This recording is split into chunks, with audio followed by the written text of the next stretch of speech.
Welcome to the Kriya Yoga Masterclass, the #1 yoga community on SKOOL. Inside you'll get unlimited access to live weekly Kriya Yoga classes, soul talks live from a Thailand beach, live Kriya Yoga satsangs, bi-monthly full moon and new moon holy fires, 500 plus on-demand videos, and you get it all for only $200. One-time payment, lifetime access. Go to Kriya Yoga Masterclass and join the Kriya Yoga Masterclass today.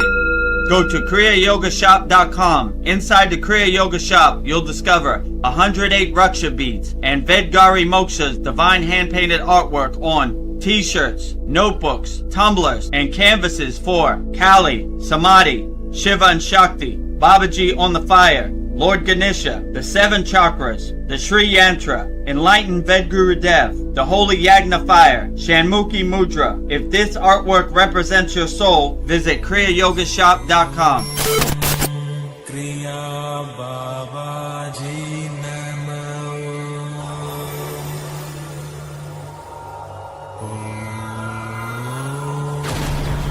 Kriya Babaji Namo.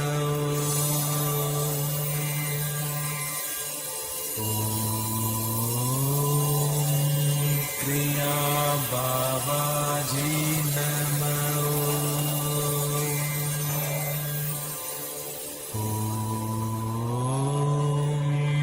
Kriya Babaji Namo.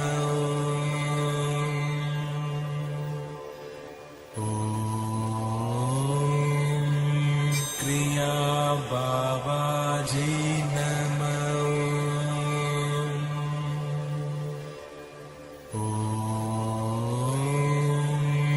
Kriya Babaji Namo.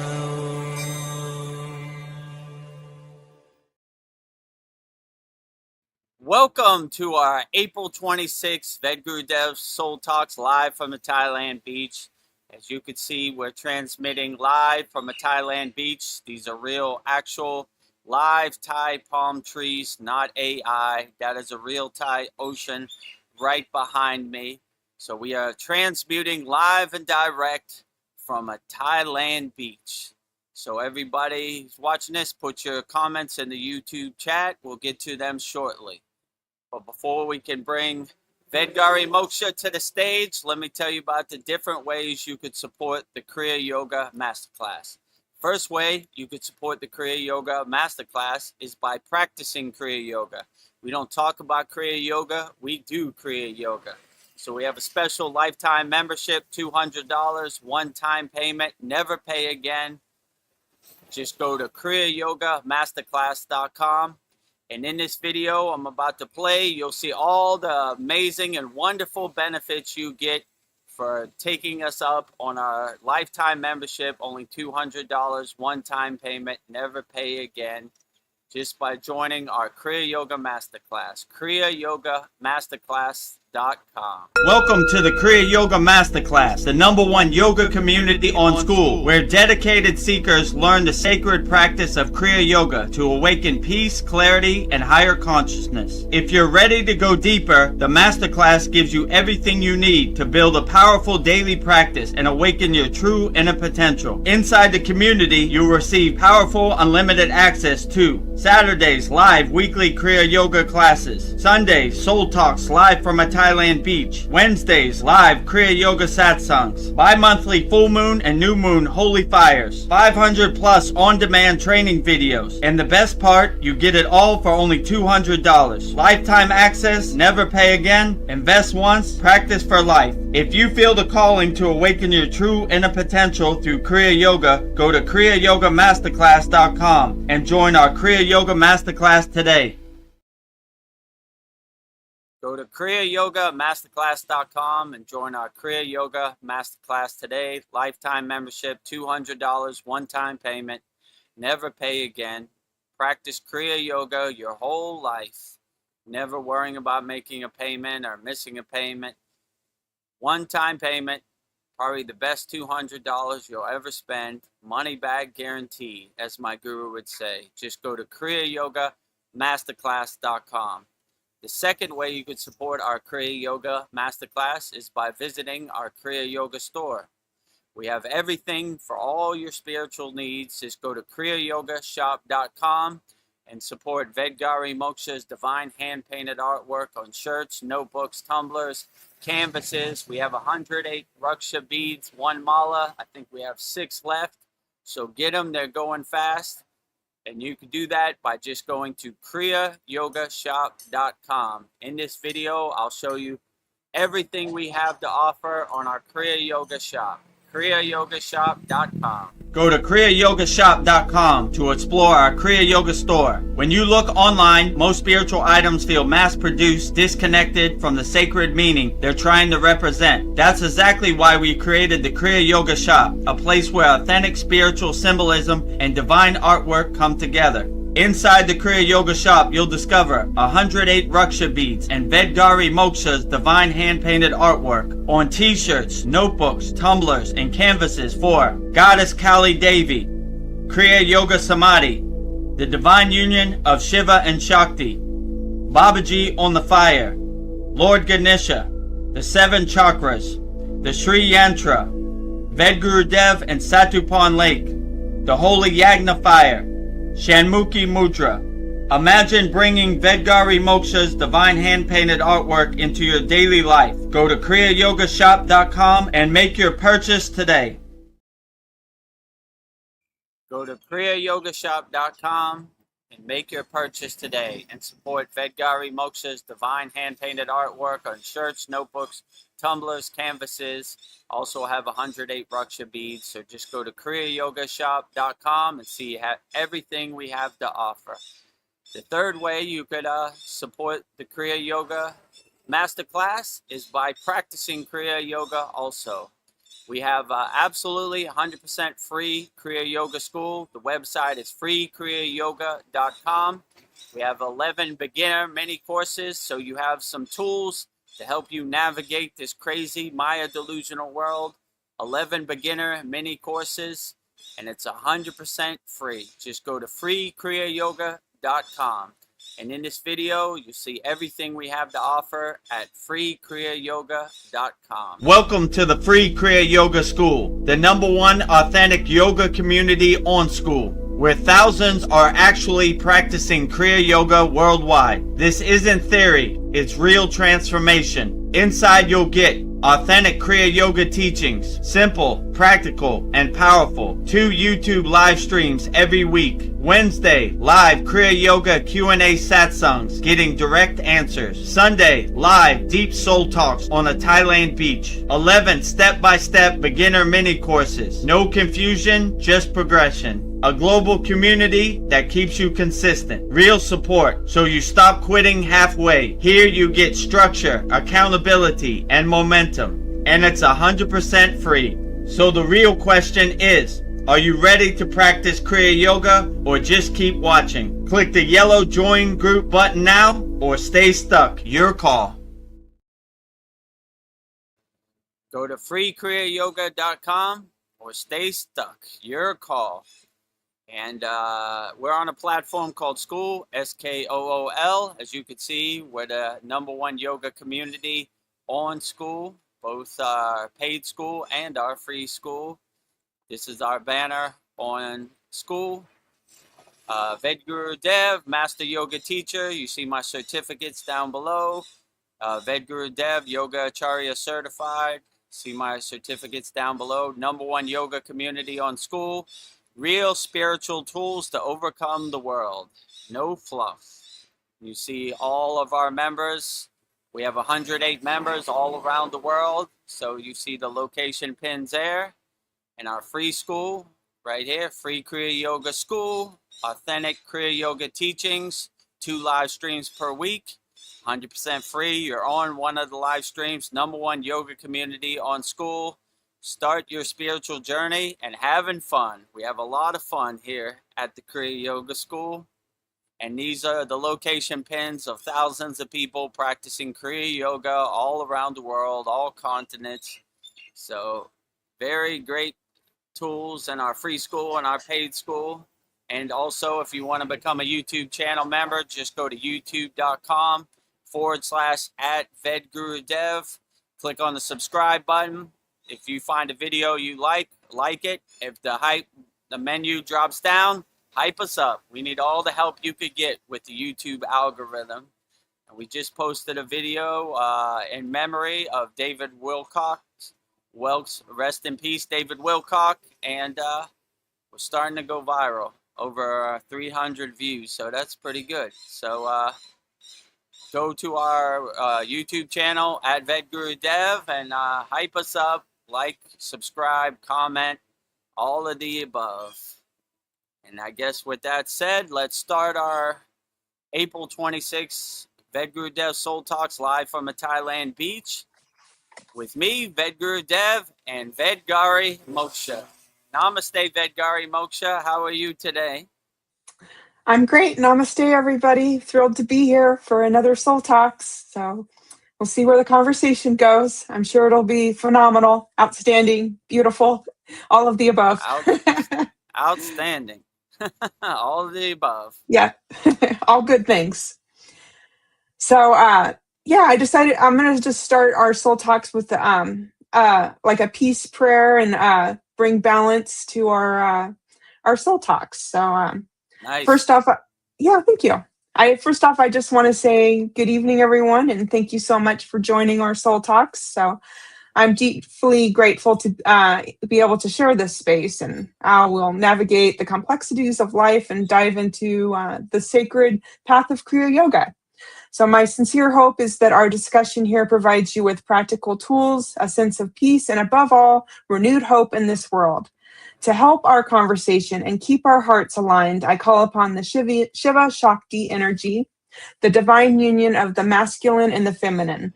We welcome the energies of Shiva and Parvati to ground us in transformation and strength, Brahman to remind us of the ultimate reality, Saraswati to grant us wisdom and clear speech, Lakshmi for abundance of spirit, and Vishnu to preserve the harmony of our gathering. May they bring all their divine qualities to this circle, illuminating our path and opening our minds. Om Shanti, Shanti, Shanti. So. Very beautiful, Vedgari Moksha. Outstanding. Yeah, how do you feel lighter? Well, we've got some hellos in our comment section. Well, Paul is always first in line. He says, Namaste, tribe. Namaste, Paul. Namaste, Paul. All the best to you. If you have any questions, put in the YouTube chat. We'll answer them as best we can, wholeheartedly. And if you feel up to coming on StreamYard, just click on the StreamYard link. We'd love to have you. But whatever resonates with you and whatever you feel comfortable with, it's all good. It's all good. And we have a comment from Vedgari Moksha. She says, Namaste. Hello. I'm honoring the peace and the energy you bring with you today. Let's make this a great Soul Talks today. Let's do it, guys. Well, let's honor the peace and the light and prosperity. Thank you for your comment, Vedgari Moksha. Yeah. Ryan Shaw is here. Hi, Ryan. So good to see you. Hello, Ryan. Glad to have you here. So I guess we'll just dive right in. Anybody have any questions? Don't be shy. Put in the YouTube chat. We'll answer all the questions wholeheartedly. No questions off limit. You could ask me whatever you want. You know, it doesn't have to be spiritual. It could be about anything you feel, you know? Well, Ryan Shaw, he sends us prayer hands and a big, beautiful hello. Hello. Hello, Ryan Shaw. Glad to have you here. Put your comments in the YouTube chat. We'll answer them best we can, wholeheartedly. Yes. Well, I'll just dive right in and ask you some questions I've been thinking about. What exactly is a star seed or a light worker? I don't know. It feels a little bit made up, and we're all spiritual beings, but I was thinking if you're like an enlightened human being, why would you need a label, a title? Like, I'm a human. I don't know. It just seems, I don't know, like you don't need to like announce that you're a star seed. I don't know. That's just my thinking. Like if I'm really on the path of enlightenment, I wouldn't need a title. and be able to tell people Yeah, I'm a star seed. this is true. The first day I was initiated into Kriya Yoga, they had this practice that kind of breaks your identity. I am not my car. I am not my bank account. I am not my country. I am not my flag. I am not my religion. So it gives you the oneness perspective of these titles, these labels, these identities, these conditionings are not my true inner nature. They're not my true inner potential. So yeah, it's a way to say I'm better than you. I'm a star seed, you know? I'm a Yeah. real What does that spiritual mean? gangster because I gave myself that title, you know? But what does it really mean? You know? My guru used to say we're 24-hour a day yogis and yoginis, you know? Most of these people, they're just part-time so-called spiritual gangsters, you know? Like oh yeah, I'm spiritual. You know, I got I call myself a star seed. You know, so it's just a bunch of fluff and made up stuff. But if you don't do your inner work, you who cares? You could call yourself the master of the universe. It has no meaning.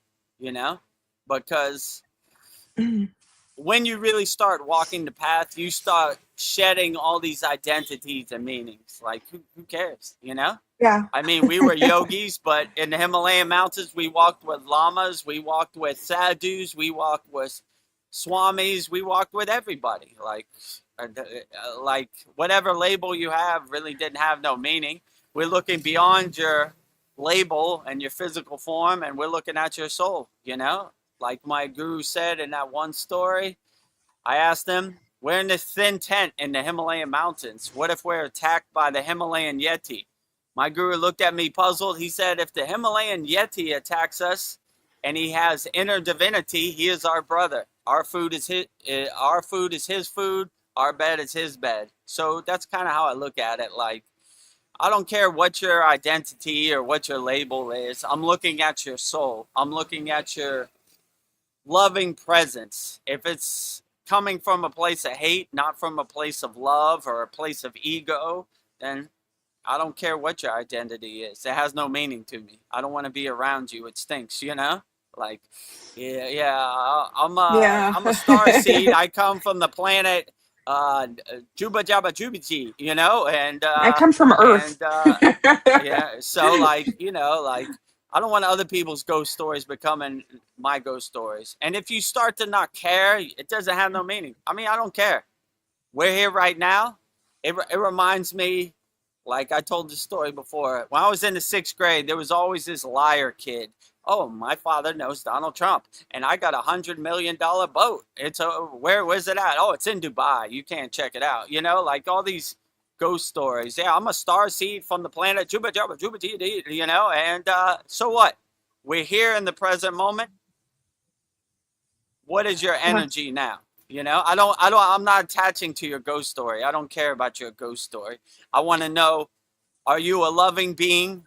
Are you helping people? Are you compassionate? Are you kind? If you're not, get lost. Take your story with you. Yeah. I don't care, you know? And they hate that, you know? They want you to regurgitate their story. Yeah, let me tell you a story. I'm a star seed from over here, and Bye, then, you Felicia. know, bye, Felicia, exactly. You know, that sums it up in 2 words. Bye, Yeah. Felicia, you know? Like, just, yeah, take your story and get out of here, you know? Yeah, I'm a star seed, and I'm really an enlightened being, really? Yeah, You know? it's Okay, okay. show me, you know? So, I mean, I kind of don't care about people's stories. That's what Yeah. my guru said. We don't talk about Kriya Yoga, we do Kriya Yoga. Yeah. There's millions of stories and books about Kriya Yoga and all the seedy powers and how levitating saints and all this stuff, but it's not going to do your inner work for you. You have to do your inner work, you know? So, I don't know. That's kind of how I look at it. Yeah. So when people say they're like star seeds or this and that, I'm looking at their soul and I'm like, not really. Cool It's ghost just story, words. It's a nice grandpa, story. but it's just word salad out here. You know, it's Yeah. hot air and the wind, you know? It's like, all right, yeah, that's good. You're a star seed. Nice. Well, what do you want Yeah. me to do with that, you know? But then, Like, okay. yeah, You're the chosen one. Well, and You're that the goes with my second thought. I wrote down, but it's just like I feel like discipline, like putting your words to action. So I don't know. We often discuss how discipline is the true key to freedom, but I've been reflecting on how it also serves as our protection. It seems that negative energies or demons or whatever would want to harm us. They don't seek out those who are strong and centered. So they look for the weak points. We are inconsistent. And could you speak to how a committed daily sadhana, specifically our Kriya yoga practice, acts as a spiritual shield? How does building this eternal strength through discipline make us an unshakable mountain against the lower vibrations of the world? Yeah, so if we anchor ourselves in our daily practice, our daily yoga practice, our sadhana, then we're our own savior. We're not waiting for anybody to save us. We're not scared of anybody. The whole Maya delusional world, we're not attached to it. It becomes a joke to us. So like you start to laugh at these so-called nefarious beings, lower frequency beings, like the losers and jokers they are. They're just Yeah. puppets. They're just gophers. I laugh at them, Look at you, such a stupid little slave, regurgitating, you know, your slave master's narrative, So like, and like my guru said, we don't roll in the mud with the pigs. We're wearing all white, sitting on a cloud. So we don't want to get our clothes dirty with their lies and their narratives and their ghost stories. So we start to laugh at them like, here comes that liar from 6th grade. Let me Yeah. tell you a story. You should do this and you should do that and you should go over here and you should believe this.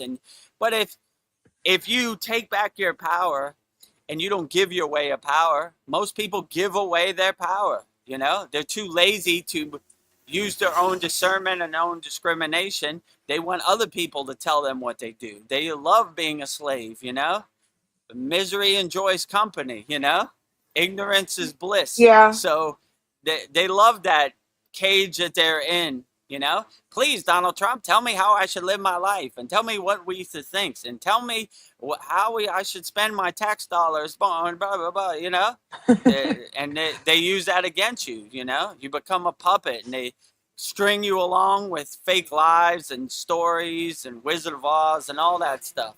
So if you start taking back your power, then you will start laughing at these lower frequency beings and these so-called leaders, and you start to see them as gophers. They're gophers. They're do boys. They do what their slave master tells them to do. I look at them with like, how could I say, with shame, doing the master's bidding, Please, slave master, tell me what I should do today. Oh, you should give us our tax dollars. We got a nice war over in the Middle East where you're never going to go and see it. Oh, yes, sir. Right away. We need you to go in the military and get your ass shot off for a fake narrative so we can make more money. Yes, sir. Right away. Yeah, I don't Freedom know. is not No. free. I'm getting on the plane, So, like, once you start seeing the Wizard of Oz behind the curtain, you start waking up and breaking your conditioning, then you really start to see the pieces on the chessboard for what they are, and Yeah. you start taking back your power. Like I said before, you want a savior, go in the bathroom, look in the mirror. You're looking at one, save yourself. No, and no one can save you anyway, so it's even more funny, No one can give you the magic wand of enlightenment, Harry Potter, ding, congratulations. You gave me a check for $15,000. You are now enlightened. Congratulations, It just doesn't work that way. No one can give you anything. Even in our Kriya Yoga School, we're giving you tools to help you reach that. Yeah. So, if somebody said, if I give you $10,000 and you could give me enlightenment, Vedagurudev, I said, no, it's not possible. Keep your money, right? Your money's no good over here. You're going to have to do your inner work. No one can do it for you. So, like, people out here, they become so lazy. They want people to do stuff for them, Think for me. Tell me what God really did. Let me tell you a story about God. God did this and God did that and blah, blah, blah, blah, blah, blah, blah. Okay, how's that going to uplift me? And they're like, I don't know. Yeah, like I'm surprised. Like I- when I do my own work and my own, save myself, I'm surprised at the things that I can accomplish myself, that I don't need to depend on exactly. others. So, yeah, you'd be surprised what you can accomplish on your own, and it feels better to do it yourself. Yeah, and I I mean, just think that's like, my whole Kriya yoga journey, you know? I just surrendered to the path and it took care of itself. I don't know how yeah, any of this worked, you know? I mean, I have to laugh at myself, looking at myself on live stream right now. It's like, look at me, I'm a live streamer now. I yeah, never had any aspirations for that, or it just kind of happened. I got out my own way and surrendered, said, all right, whatever is going to happen today, let it happen, you know? yeah, Just yeah. going with the flow. Yeah, I was just a thought that I would just feel like discipline protects you. It's just like I feel like I'm connecting with myself, just being disciplined. So I just was Yeah, thinking how exactly. important discipline is. Yeah, like if you do your sadhana, your yogic practice, you're not waiting for anybody. You're helping yourself, you know? So if you have the discipline to say, I am the king of my castle, I am the queen of my castle, I am the boss, and I'll do what I want to do. And what other people say I should do, I'm not listening to them. I'm doing whatever resonates with me. So I have the discipline, you know? I set my mind and I set my intention to this, and I'm going to do it no matter what. So if you have that mindset, you'd be surprised what you can overcome and accomplish. Mariana just popped on real quick. I just want to give her a namaste and brothers and sisters. Namaste to you. Namaste, brothers and sisters. Mariana, let me know if you ever received those elephant pants from Yeah. Naveen in Canada also. He said he sent them out a couple days ago, you know? Okay. I didn't realize Um, the U.S. mail was so expensive. So, yeah. well, it's all good. So our dreams of shipping elephant pants from Thailand's may be crushed again, you know? Yeah. It's pretty expensive. Pay more on postage than we pay for the elephant pants. She Mariana says, I have not yet. Yet is the key word. I think they're coming. Maybe when I finish here, Naveen sent me a tracking number. He's sending it from California, so it should be Yeah. on its way. Another theme, detachment. Like I care about the world and all of that, but I just feel like detachment almost it makes me a magnet to people. Like the more I pull away from people, the more they're pulling towards me. I was like, oh, this is interesting. Yeah, the more I don't care, the more people. Yeah, isn't that strange? The not wanting and being detached makes you a Yeah, magnet. like misery enjoys company. They're miserable. They want you to be miserable. You can't escape the matrix. That's impossible, you know? They're going to do everything. Everybody wants to be miserable, you know? They want you to be miserable too. They don't want you to escape and take control of your power and break the matrix. None of that. So yeah, they're going to try to get you and pull you in, and you know, they're masters of deception, you know? They don't want you to wake up to higher consciousness or any of that stuff. They want you to be a good slave and run the script and regurgitate Yeah, their narrative. They don't want you to realize your true inner potential. And if you realize your true inner potential, it's dangerous for them, because then you stop believing what they say. And then it's very hard. There's no way you could get me to go on an airplane and murder another being in a war or whatever. It's not doing it. It's not happening. I yeah, don't care what you say, you know? So, like, they don't want that. They want good slaves. They want people who regurgitate the narrative. So, when you start waking up to your true inner potential, then it's a threat to them. They need, yeah, that's how the 1% controls the 99%. You know, fear. That is their playbook. Oh, you better get on the plane. These people in these countries, they're going to invade America, and you're going to be in big trouble. We got to stop them before they get here. You know, freedom is not free, and it's for democracy. We need to free them, you know, and whatever, police the world. So once you start waking up to that BS, then you're like, nah, ain't doing Nah. none of that. No Yeah. thanks. You want to get on a plane? Show me. Go ahead, get on a plane. Send your son or send your daughter to fight in war. No, nuh-uh. Yeah, exactly. You know? So, My blood. no, we got to send people in poverty to do that, you know, because we don't care about them. They're food eaters. They're sheep. They're slaves. We don't care. Casualties of war, you know. We don't care if they get shot up. Yeah. But my son, nah, no thanks. Yeah. You know? Right? Your son Stay is home okay, in but our not my mansion. son. Let your Right. son die, not mine. Your neighbor's good, right? We don't care about. They don't care about us, you know. They They don't don't care care about about us. your friends and family. So, yeah, if you Michael start Jackson waking was up to right. that, Michael Jackson was right. They don't care They about don't us. care. Yeah, if there's nothing left to keep us here, detachment is the key to liberation. Why would they want that for us? Like they want us Yeah, attached. they want us to keep going over and over and over, and they Yeah. feed off our fear and everything. So once you detach and become the detached witness, it's over for them. You Yeah. laugh at them like the joke they are. Look at this gopher. Look at this slave trying to tell me what to think. You know, and you start laughing at everything. I mean, even religion. Let me tell you a story about God. You know, and you start taking back control of your power. You know, like, okay, these are cool stories around the campfire, but how is that going to do my inner work today in the present moment? It's not. Yeah. Okay, so once you start waking up to that, you start taking back your power. I'm going to do what serves me in the present moment. And what all these cool ghost storytellers are talking about, I don't really care. How does that serve me? How is that going to make me a better person in the present moment? You know, it's not. So they don't want you to wake up that. They only want regurgitators and Yes. slaves. You know, let me tell you a story about our Lord and Savior. Really? How do you know? Oh, I don't know. Yeah. My preacher told me. How does he know? You know? Okay.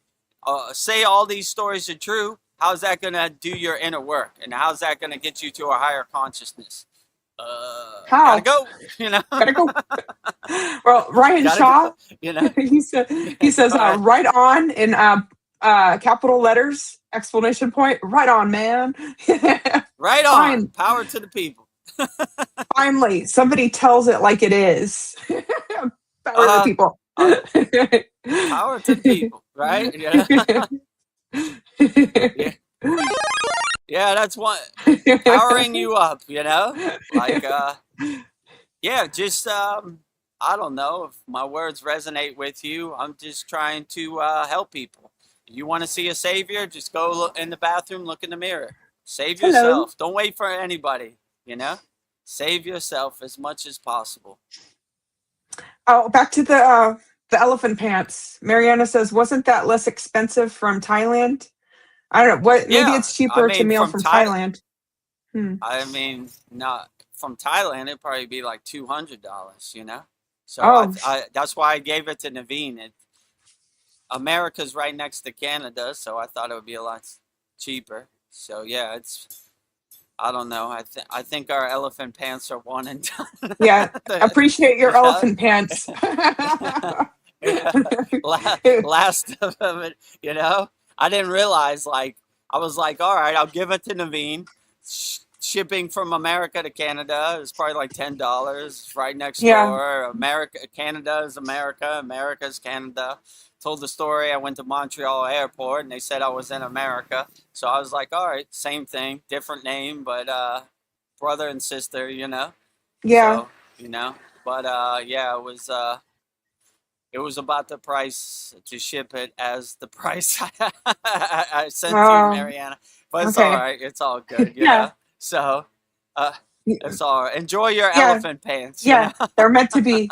Yeah, the shipping off these Raksha beads, they're $7 so far. So I don't know how much it would be to Canada. Hopefully not too much. Stuff is getting expensive out there, you know? Yeah.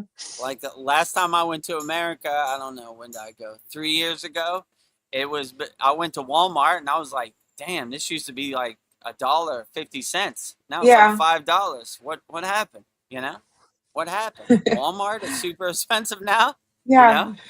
When you check out at Walmart, they have that the rack 99 cents or whatever. Like, oh, okay, Yeah. I can use some gumballs or whatever they got, Reese's peanut butter cups or whatever, and put it in They my want a cart. grip of money from you. Yeah, that's how they get you, right? When you're checking out, they got those tastery things that be calling you, that bag of Skittles, right? Hey, you over there, Yeah. come here. 99 cents. Can't pass it up. Can't You buy know you anything for want me. 99 cents. Now it's like $5 and you're like, can't do it, Yeah. I don't know if it's worth $5 for the Especially tummy. coming from Thailand, I eat for like $1 a day, like Yeah. a whole kind of meal, like rice and vegetables and soup and everything. And so like when I see like a stick of gum for like $1, I'm like, $1? Yeah. You crazy? You know what I could buy for this in Thailand? $1? Yeah. I think I want to be a Thai citizen. But my dollar will Yeah, stretch a lot farther. your dollar Oh, definitely stretches a lot further. yeah. You know. Oh. Well, we have one of my favorites here. Jay Clo is here. He says, "Hi, guys. Many blessings. Wondering how long you meditate a day. How long do you meditate a day, Vedagurudev?" Many blessings to you, J. Clo, and your family and everybody. Hopefully everything's going great in the great state of Ohio. Yeah. How long do I meditate a day? I mean, it varies. Like, I don't have like a set time. Like, I'm to the point of meditation. Some days I meditate 5 minutes and I'm good. Some days are 1 hour meditation days. It just varies day to day, It depends on the day. Like, I feel pretty good today. I don't think I need too much meditation to get me through the day. Today is a good day. All right, 5 minutes, I'm Yeah. cool. Or today is a rough day. It's getting crazy out here in these streets. Let me go 1 hour and get it all out. Yeah. Clear my monkey mind, clear all the mental clutter. So it just varies. Like I don't have like a strict schedule. I just do whatever I think I need in the present moment. And my guru used to say, do it till you feel a click. Usually I feel a click. Sometimes I feel a click in 5 minutes. Sometimes I feel a click in 30 minutes. I go as far as I can and I say, all right, that's good. So it varies from day to day. And I would say just do how much meditation you think you need.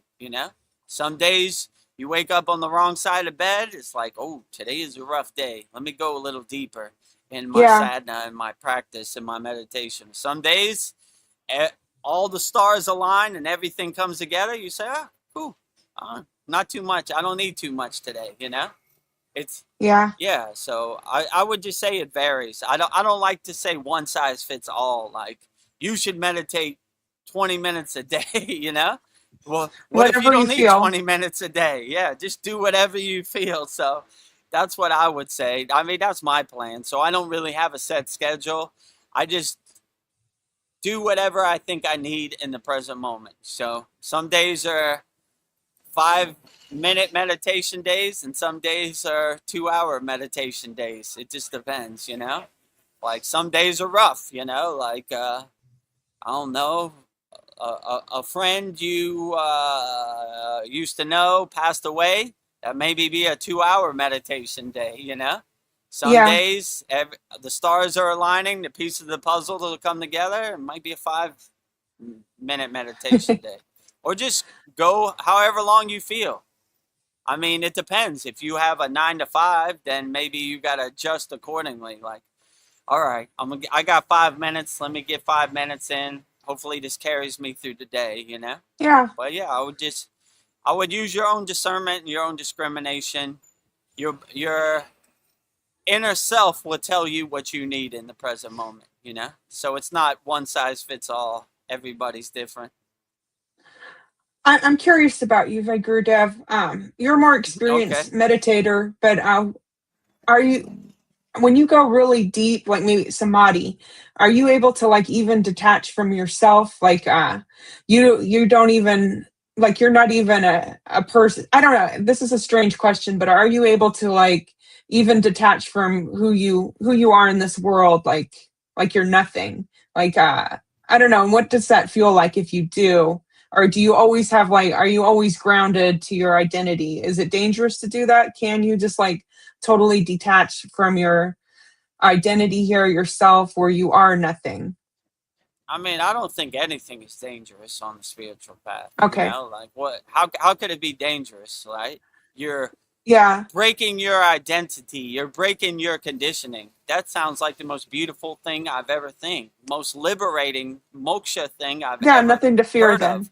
So, like, yeah, like dangerous and fear. These are emotions that don't come into my samadhi state. You know, I check them all at the door. Like, no, you can't come in here. That's why we have practices in our Kriya Yoga Masterclass to clear all that out. You don't want all that to follow you into that state, because then it's going to be hard to concentrate and get to that state with those lingering distractions that followed you into that state. So you got to clean your house before you get into that state. I mean, samadhi is a state that's hard to put to words because it's almost like nothingness. Like, it's almost like a dream that you really can't remember. So remembering what happened in samadhi is almost seeing the forest without seeing the trees. So, you Okay. know, like you're the purpose of samadhi or these higher states of consciousness is to clean your house and let all this stuff go. So if you truly master samadhi, there's nothing to look at. There's no beginning, there's no end. So, and you kind of check all your identities, your conditionings, your distractions at the door with the techniques we have in our Kriya Yoga Masterclass. So I would say, but it's a beautiful place if you enjoy it. I enjoy cracking my identity. I don't want to have no identities, you know? I want to be clear. No beginning, no end, you know? Like, Yeah. I don't want nothing to look at because there's nothing to distract me. So I would say different people use different techniques, but, you know, like if you have the state of nirvikalpa samadhi, which is like emptiness, that's probably a good start, you know? But I like them all. In our Kriya Yoga Masterclass, we have 6 samadhi techniques, which is very beneficial. But Yeah. when you use the technique to get you into that state, and then once you're in that state, you shed the technique. You know, you don't keep doing the technique. It's just to get you and pull you into that state. And then you let the technique go, you know? So there is nothing to describe, you know? Like you asked me, how do I paint samadhi? I was like, I don't know, big white light. Yeah. With, you know, Here's the white what are the canvas. There you details? go. Yeah, white canvas, white wall, The and picture of it, even the just, it made wall itself. has some texture, so that's not 100% true. Like nothing, like no texture on the canvas either. Nothing. It's you know, no beginning and no end. You know, it's like a Shiva lingam, right? It's Yeah. there's no beginning and no Yeah. end. It's just I can't find the end or the pillar of beginning. light.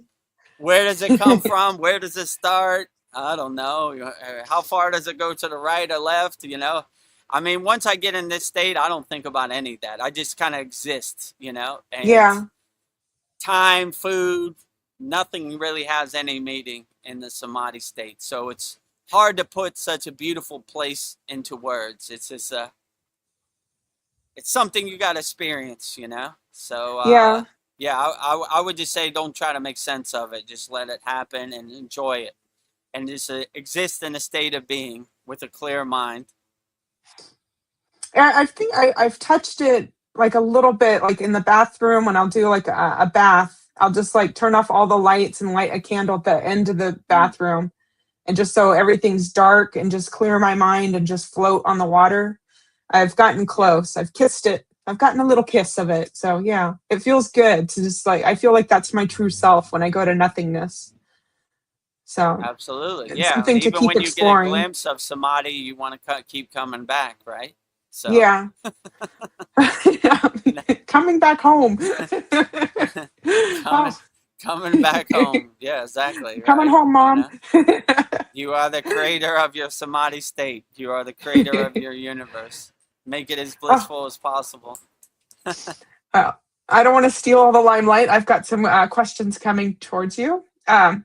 J. Clo says, I'm good, but my mower decided to break today. And then he says, I'm about to buy some goats. Oh, those Oh, goats cool. are lawnmowers. Nature's Yeah, lawnmower. Goats. even if your lawnmower breaks, it happens. I wouldn't take it personally. Like, well, nothing lasts forever. Even a lawnmower breaks down every Yeah. once in a while. All right, let's get to work. Let's solve problems. We're Kriya Yoga problem solvers out Yeah. here, and yeah, having some goats and having some animals and enjoying their Yeah. That energy. sounds beautiful. What a blissful thing that is. Outstanding. Ryan Shaw has a question for you. Did you ever practice fasting? And if so, what was the process that you had followed? I practice fasting every day, Every day. every day of my life. So right now I do like intermittent fasting. I eat one time a day, like so I fast like pretty much 24 hours a day, every day. Uh, some days when I feel like a little off balance and my body feels a little out of whack, I'll probably fast, I don't know, 3 days. Recently, with Naveen Arjuna, I went to Bangkok and I messed up my sadhana schedule, but That's when I okay. came back, I fasted for 3 days, and Naveen Arjuna fasted for 96 hours. 96, So like a total of 4 days. yeah, proud of Naveen Arjuna. So yeah, we have a high practice of fasting. When I was in the Himalayan mountains, we only ate what we could hold in our hands. So this was my dinner every day, one time. Yeah. So there's a high emphasis on fasting. I would fast as much as you can. In my opinion, the best thing you could do for your health is fasting. I like when Jesus said, "You need to do only two things: pray and fast." Short and simple. So it's kind of Yeah. words I live by.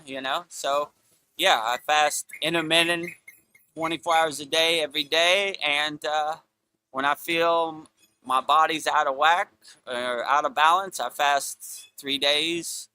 Probably the most I've ever fasted is 5 days, but that was kind of indirectly because I was in a hot samadhi state. So when I fast, I just drink water. I don't eat any food. So it's like a water fast, but I've been known to dry fast, water fast, dry fast, all of the above too. So Yeah. when you're a yogi or walking the spiritual path, all they do is fast, and we get nourishment and sustain ourselves from the prana in the atmosphere. So we don't really need to eat a lot of food. Yeah. And then when you break your fast, are you like careful about what you eat? Do you just like eat when you eat really light foods? I don't know. What do you eat when you break your fast? Just eat kind of light food, because when you Yeah. fast for a long time, you don't really feel like breaking your fast. So you kind of, I don't know, eat light. You kind Yeah. of gradually come back to your regular eating schedule. You don't really, you know, you don't go to the all-you-can-eat buffet at Golden Yeah. Corral and Light stuff and your easy. Slow. light and easy. I mean, Yeah. if you fast for long periods of time, you're kind of surprised that you're like, oh, my body tricked me into thinking I need to eat breakfast, lunch, and Yeah. dinner, but now I see that that's not true. Yeah. So you're Don't follow. kind of like, once you cross the threshold of like 24 hours, you're like, oh, this is easy. I should have did Yeah. this a long time ago. So that's kind of how I look at it. So if you feel you're coming down with a cold or you have any kind of sickness or illness, I would just fast as much as you can, and go as far as you can. So yeah, if I could do it, you could do it. So Yeah. yeah, I would definitely say fasting is the best medicine.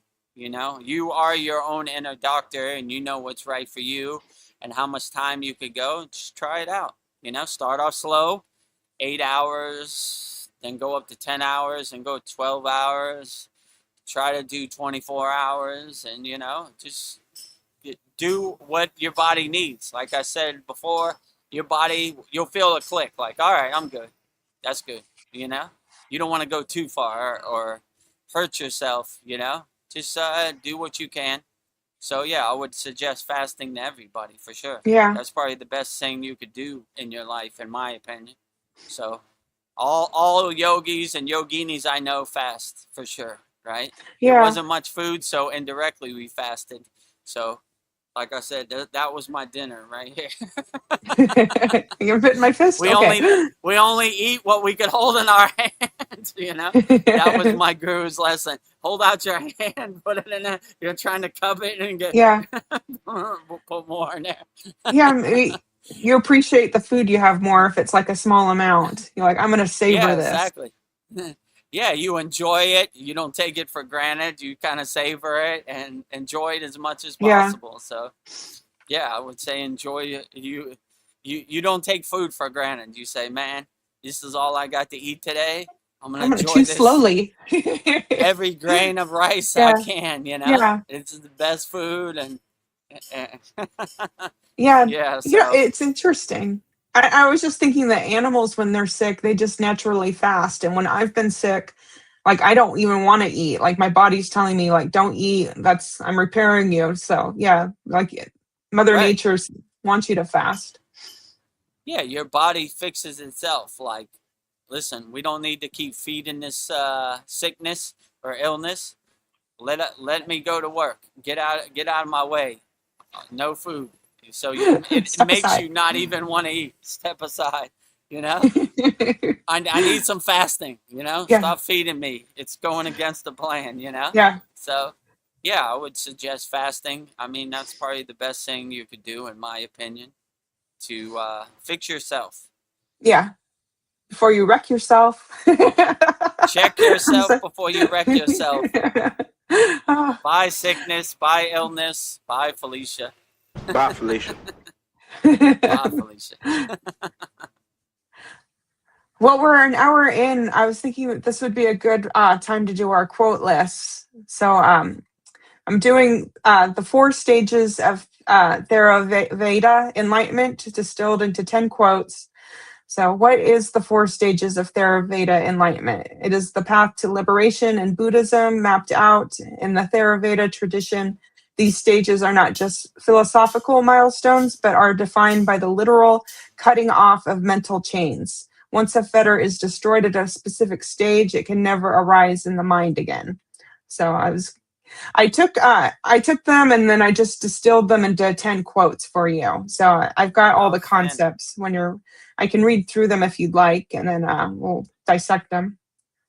Okay, hold on. One of our members, Susan, sent this in, and he wanted me to break this down. Susan is our A1 Day 1 member. His very beautiful daughter, Ariana, is our weekly mantra japa leader. So I said, absolutely, Susan. We'll break down the 4 stages of enlightenment, the 10 chains that we cut to help us reach that stage of Buddhist enlightenment. So yeah, break down all 10, like say all 10, and then I'll break them down one by one. All right, sounds great. Number 1, on dropping the mask, the first step to truth is realizing that the self you've been protecting is merely a collection of shifting habits, not a solid core. 2, on breaking blind ritual. True virtue is not found in the mechanical performance of rites, but in the intentional purity of a heart that no longer wanders into harm. 3, on unshakable certainty. Doubt falls away like a heavy cloak. When you have seen the shore with your own eyes, you no longer need to ask if the ocean exists. 4, on fading desires. The world still glitters, but its pull is weaker, like a flame losing its fuel. The frantic reach for pleasure begins to cool into a steady glow. 5, On softening resentment, irritation may still arise, but it no longer takes root. It becomes a passing cloud rather than a lingering storm. 6, on the end of craving, to look upon the sensory world and feel no pull of I want is to finally walk through the world without being snagged by its thorns. 7, on the death of anger, when the seed of aversion is burnt, even the harshest word or greatest pain cannot find a foothold for hatred to grow.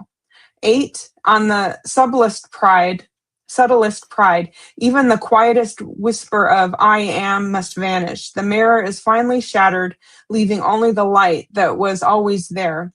9, on restless seeking, the mind finally stops its ancient pacing. There is no more reaching for a future moment to find peace. 10, the final freedom. The burden has been laid down. The task is finished. Like a trackless bird in the sky, the awakened mind leaves no footprint in the world of suffering. So those are my 10 quotes on the 4 stages of Theravada enlightenment. So 10 quotes on the 4 stages of Theravada enlightenment. This request was sent in by one of our A1 Day 1 members, Sasan, and we'll break down them one by one. For our brother Sasan, the 4 stages of enlightenment, breaking the fetters, the chains, and getting you into a higher state of consciousness. Number one. On dropping the mask. The first step to truth is realizing that the self you've been protecting is merely a collection of shifting habits, not a solid core. Yeah, so you begin to see everything you identify with, everything you're conditioned to believe you are, is this experience. It's not even who you are in the slightest bit. It's just the experience you're going through. So we drop the mask. We hang up our monkey suit in the closet. We don't wear our monkey suit to sleep, you know? So the mask we're wearing, we drop that. That doesn't define ourselves in the least bit. When I was initiated in the Kriya Yoga, the first practice was dropping our identities. You know, I am not my car. I am not my bank account. I am not my flag. I am not my country. I am not my football team. On and on and on and on. So you start dropping the mask and see none of this defines your true inner potential, your true self. The goal in Kriya Yoga is self-realization. So we realize ourselves and we realize we are none of this. Our life is a bunch of experiences that never defines our soul. Our soul is untainted. It's untouched by the Maya delusional world. So when you have that detached witness perspective, that detached witness approach, you start laughing at the Maya delusional world and all its projections for the joke it is. Like, this is a funny comedy movie. Let me tell you a story about who you are. The only person that knows who I am inside me as me is me. So anybody who tries to project their projections onto you, get away from those people. So we realize ourselves. It's called self-realization. So this helps anchor us and get us into a higher place. And we drop all of our identities, conditionings, all of our distractions. We take off our mask. We take off our monkey suit and hang it up in the closet. Don't go to sleep with your monkey suit on. Yeah. Take off your mask. Take off your monkey suit. You know, throw it in the trash or at least hang it up in the closet. Don't wear it to bed, you know. Some people wear their monkey suit 24 hours a day, you know. They love their monkey suit. They identify with their monkey suit. As Kriya yogis, even our physical body, we're not attached to, right? We look at it like changing clothes. Where if you have to go to work, you got to wear your monkey suit, but don't wear it to bed. Hang it up after you're finished with work. Yes, many of us wear many masks. Drop it. Very Drop powerful. your masks. Number 2, on breaking blind ritual. True virtue is not found in the mechanical performance of rites, but in the intentional purity of a heart that no longer wanders into harm. Hmm. Yeah, so most people do rituals blindly. Like in Kriya yoga, most people do their puja, not even know why. They just think that's what they do, you know? So when rituals become mechanical, it loses its essence, it loses its power, it loses its meaning. So you should always do anything you do non-mechanically, you should do it with bhava, which is pure feeling. You should do it because it uplifts you and makes you feel good. Just because somebody else is a devotee of Shiva doesn't mean you have to be a devotee of Shiva. Maybe you resonate with Lakshmi more than Shiva, and that's perfectly fine. But you should have a spiritual practice, a ritual of your own choosing, not just mechanical because somebody else says it. So always do what uplifts you and makes you feel the best, and never do anything mechanically, ritualistically. You know, my bhakti practice, my mantra japa practice are deities of my own choosing. I'm not doing it because anybody told me to, or somebody said I should do it. I do it because it uplifts me and resonates with me and gets me into a higher space. So, yeah, I wouldn't just do anything ritualistically. I would find something that works for you and you do it. And have a practice of your own choosing, not a practice of somebody else's choosing. Because Yeah. it's not one size fits all. The God I might resonate with, you might not resonate with. So find a God of your own choosing and uplift that sound syllable, that bija, that mantra for that God. And that would be my best suggestion. Yeah, never do anything mechanically. My guru Yeah. always said that. You know, we're not doing this puja mechanically. We're doing it with full bhava and full Yeah. feeling to get the maximum benefits. We're not just here going through the motions because some yogi said we should. You know, we're going through this because we're projecting our bhava. And when you have bhava behind anything you do, it makes it a lot more powerful and dynamic. You know, I'm not the best mantra japa sayer, you know. Many times it was funny to the yogis. You know, I couldn't roll my R's. But one thing I did, they couldn't deny me. I said it with bhava, right? Yeah. I used to say from my mouth to God's ear, you know, full bhava. Sometimes they would say too much bhava. My guru would say never too much bhava, you know? So Yeah. I like to say my mantra so the village in the next city could hear me, right? From my Yeah. mouth to God's ear. So they couldn't deny my bhava. They were like, well, you know, he kind of butchered the Gayatri mantra, but he said it with full bhava, so we give him a pass, you know? So Yeah. that was my superpower, my bhava, my feelings. So I don't do anything mechanically. Do it with full power, with full emotion, with full feeling of bhava. Let your heart sing. I feel it. Let your heart sing from my mouth to God's ear. Very powerful. Number 3 on unshakable certainty. Doubt falls away like a heavy cloak. When you have seen the shore with your own eyes, you no longer need to ask if the ocean exists. Mm. Yeah, when you've been to the promised land, no one can tell you what the promised land is. You felt it, you've experienced it for yourself. So we break the chains of doubt in the beginning, like no doubt, you know? Doubt is not even a word in my vocabulary. It doesn't exist in my universe. I go straight, I go towards it, you know? Doubt, what is doubt? I never even heard of it. Who is that, you know? I don't know Yeah. doubt from a can of paint. My mantra to doubt is who? Who? Who? Doubt? Who? I Who? never heard of them. Who's that? You don't know what doubt is? No, it doesn't exist in my universe. It's a lower frequency that doesn't serve me, you know? I'm creating space for the peace, harmony, unconditional love that serves me. Doubt, get out of here, right? Bye, Felicia. Get lost, you know? So Doubt doesn't even exist in my universe. So we break all these chains that no longer serve us and say bye, Felicia, to doubt, ignorance, judgment, fear, anger, all of these things that doesn't serve us, We laugh at them like the joke they are. Funny.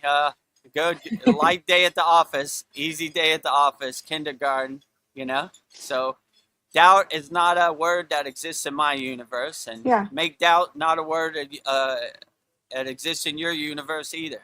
So laugh at doubt like the joke it is. Who? I don't know doubt from a can of paint. Yeah. I have unshakable certainty. I don't no doubt here. No doubt here. Number 4, on fading desires. The world still glitters, but its pull is weaker, like a flame losing its fuel. The frantic reach for pleasure begins to cool into a steady glow. Yeah. I try to dissolve doubt or delude doubt as much, not doubt, desires as much as possible. I don't desire anything at this point, I enjoy food, I enjoy a good movie, but I don't desire it. If it comes, I see it as a blessing and I say, okay, there it is, but I don't desire it. I don't try to invoke it. I just say, okay, that's what we're doing today. Okay. I didn't desire it. It just kind of happened. So I can't really suffer because I don't desire anything. I don't have no expectations, so I can't be disappointed. I didn't desire this, so if it goes away, how can I suffer from it? I didn't want it, It just came, and you begin to see the world is fleeting. The world is like clouds passing in the sky. I like when they say, this shall pass too. It's all passing. The only time you suffer is when you attach to it. I don't want this to pass. I want this to stay forever.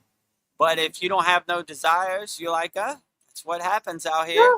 The world happens the way it happens. Clouds passing in the sky, water under the bridge, no desires, so I can't suffer, Most people suffer because they're scared of losing what they have. I'm scared of losing my life. I'm scared I'm losing my loved one. I'm scared I'm going to lose my job, my money, my car, whatever. But if you don't care, then you can't suffer really, Like things come and go. Nothing lasts forever. Let it happen the way it happens, So if you have this perspective, like no expectations, you can't be disappointed, and no desires, you really can't suffer, I don't really have any desires, or I have as less as possible, like let it happen the way it happens, I don't know. Yeah. I put it out there in the universe. If it happens, cool. If it doesn't happen, that's cool too. We live in a constant state of equanimity. No good or bad, no right or wrong. Let it happen the way it happens, and I'll adjust accordingly, stay light on my toes, pivot, change course, change direction. Enjoy it as much as I can, but suffering is a word that's not in my universe also, just like doubt. Put that one on my list too. No suffering doesn't exist in my universe. Never heard of it. Don't know suffering from a can of paint, same like doubt. Never heard of it. Who are you? Don't know you from a can of paint. You're not welcome here. Yeah. You're like, no good. Ooh, suffering, doubt, desires, fear, anger, judgment, guilt. Put them all on the list, Yeah. Put them all in a trash bag, wrap it up, put it out to the curb. Don't need it, right? Life's hard enough without these lower frequencies that no longer serve us. Very powerful. Number 5, on softening resentment. Irritation may still arise, but it no longer takes root. It becomes a passing cloud rather than a lingering storm. Yeah, so when irritation happens, it happens to all of us, I don't want anybody out there to feel like it only happens to me. It happens to all yogis and yoginis, everybody walking the spiritual path. The only difference, we have the tools to navigate it. Like, even me, sometimes I got to catch myself. Like, somebody cuts me off in traffic, I'm like, oh, you dirty rat, you know? And then I said, wait a minute, wait, you know? We're not that person anymore. The water in our body is listening. Let that go. Who cares? You want to go? Go ahead, you know? So irritation happens, but we have the tools to navigate irritation, you know? And we laugh at irritation like the joke it is, you know? That's another 2 words to put on our list, you know? Irritation, frustration. Irritation. Who are you? I don't know you from Yeah. a can of paint, you know what I'm saying? Who? Irritation. What am I irritated by? Life is beautiful. Look at the sky. Look at these palm trees. Look at that ocean.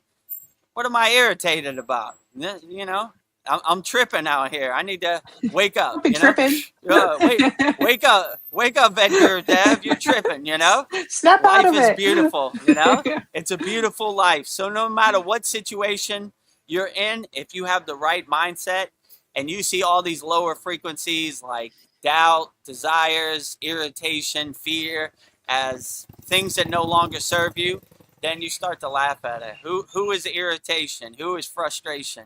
I don't know them. I put them in a trash bag, wrap them up, and put them to the curb. You know, no longer serve me. Don't exist in my universe. Who are you?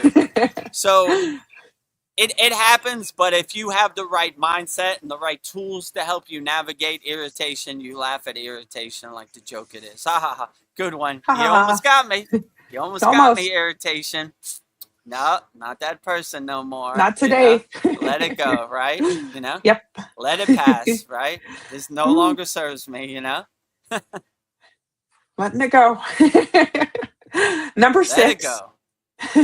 Let it go. Let it go. Number 6, on the end of cravings, to look upon the sensory world and feel no pull of I want, is to finally walk through the world without being snagged by its thorns. Yes.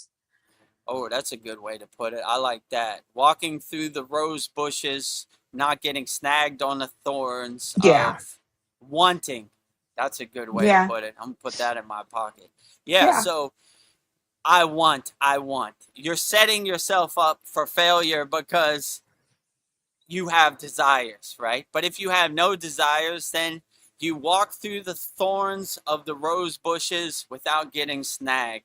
That's a beautiful way to put it. So I don't have any wants. It happens the way it happens, and I don't really have any desires or anything. I let it happen the way it happens, and I'm not trying to get snagged on the thorns of the rose bush of wants and desires and I need this, I need that, me, myself, I. These are all ego plays that we break once we start walking the spiritual path, you know? You stop seeing I, you start seeing us, you know? Us. Universal consciousness, you know? Universal mind, you know?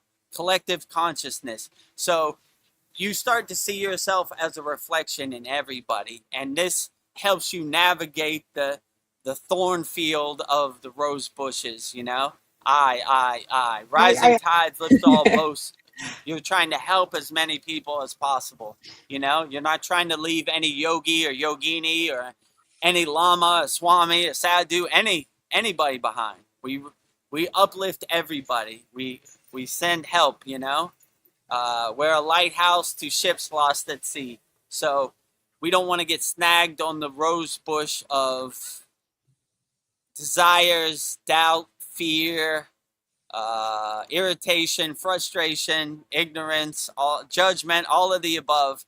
We're trying to navigate it and slip through the thorn field as best as we can, you know, without getting snagged, right? There's a lot of snags out here, that's for sure. They're coming. They come from Vedagurudev too. It's like walking through a rose bush field every day, for me included, right? There he is. Snag him. You know, you got to be light on my toes, adjust accordingly. Hey, you know. So, yeah, if I could do it, anybody could do it. So don't get snagged on the rose bushes of this Maya delusional world. They're trying to snag you at every corner.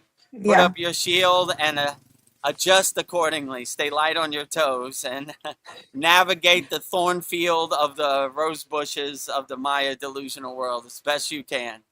but Yes. it takes some practice, me included. I need more practice. Always a house under construction.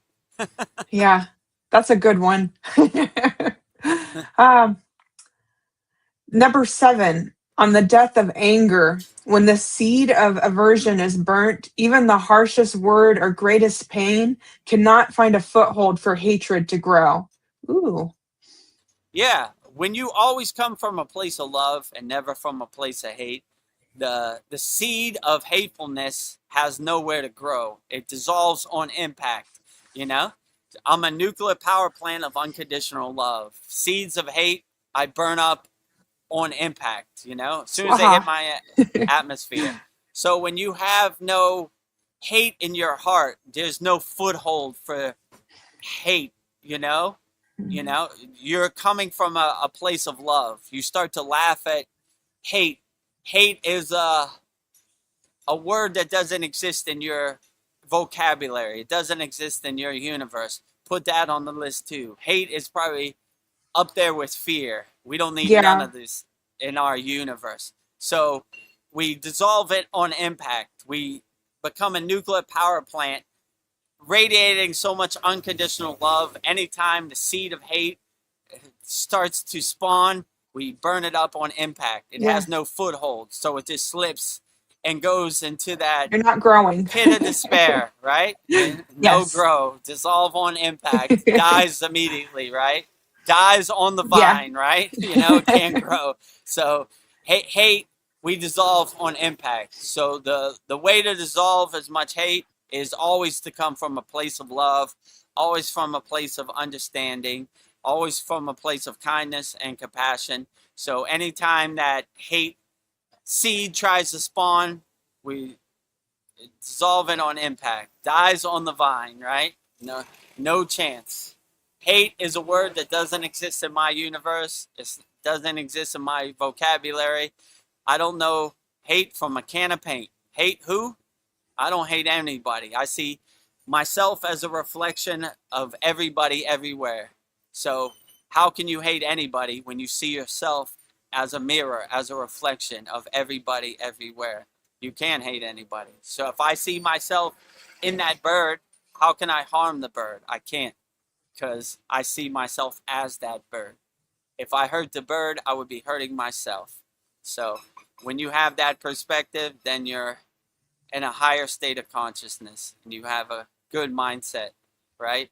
Hate Yeah. is not a word that exists in my universe. I don't know hate from a can of paint. Same like the others. Yeah. Master that one. Number 8, on the subtlest of pride, even the quietest whisper of I am must vanish. The mirror is finally shattered, leaving only the light that was always there. Yeah, absolutely. Once you start shedding I am, then you Yeah. start realizing your true inner potential, your true self. So, yeah, I am, me, myself, mine, these are all ego plays that we don't want. When you see yourself as a child or daughter of the universe, then there is no I am. I am Yeah. everything. So, like I said in the other quote, you start to see yourself everything and everywhere, and you see God everywhere and everything, and you stop coming from a dualist perspective. God is over there and I'm over here. I am God and God is me. I am a radio antenna, a nuclear power plant radiating the divine signal.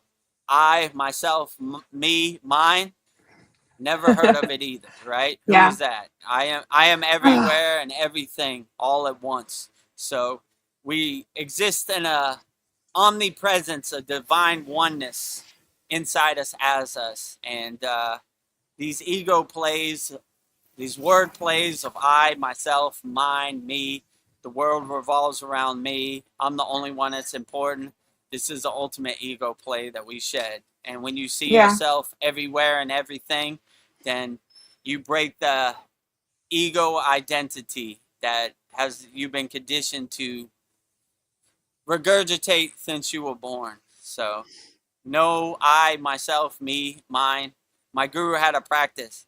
We would say, we would try to say everything without I, right? So Yeah. it took a little bit of practice. So you're so used to saying, I want to eat. I want to go over here. I, you know? So I just Yeah. started saying, go over here, you know? Eat. Eat. So I Go. stopped resonating with the ego hypnotism of Yeah. I, myself, mine, me, you know? So Yes. Shatter that mirror of I. Take a shatter hammer to that your ego mirror. play of I. Yeah, exactly. Number 9 on restless seeking. The mind finally stops its ancient pacing. There is no more reaching for a future moment to find peace. Ah, Yeah, so we're not reaching for a future moment of peace. We we have a practice in the Kriya Yoga, and this is how we start each one of our classes with a practice called Sudhi. We're basically purifying and cleansing and cleaning our house. So the monkey mind has nothing to look at, no attachments, but no mental clutter that it could attach to. The monkey mind, and from a yogic perspective, is a monkey jumping from tree to tree. Look over there, look over there, look over there. And it just overwhelms your mind. But when you purify and cleanse your mind with Sudhi, we're clearing out all the trash. We're cleaning our house. We're making our house spotless for God, you know? We're yeah, taking all these distractions, all these conditionings, all these identities that no longer serve us, taking them out to the curb, putting them in the trash can, throwing them away. Swaha, goodbye. You Swaha. know, we don't need you. So you start to become the master of your mind and telling all these identities, conditionings, distractions by Felicia. And that's what we do in Dhyana. We master our mind in meditation. We take control. We take our power back. We become the king and queen of our castle, right? Uh, your monkey mind would be like, what do you think? You saw Donald Trump? He had a picture of him as Jesus. Wait, he's got lost his mind. You know? Goodbye. Bye, Yeah, Felicia. another You know what I'm distraction. saying? This doesn't serve me. This is a distraction I don't need, or I don't want following me into my meditation practice. So we're cleaning our house that no longer serves you. How does this serve me in the present moment? It doesn't. Taking it to the trash. Goodbye. Swaha. Yeah. Bye, Felicia. Bye, Felicia. Bye, Felicia. Bye, Felicia. Keep on walking. Well, number 10, the final chain to break, the final freedom. The burden has been laid down. The task is finished. Like a trackless bird in the sky, the awakened mind leaves no footprint in the world of suffering.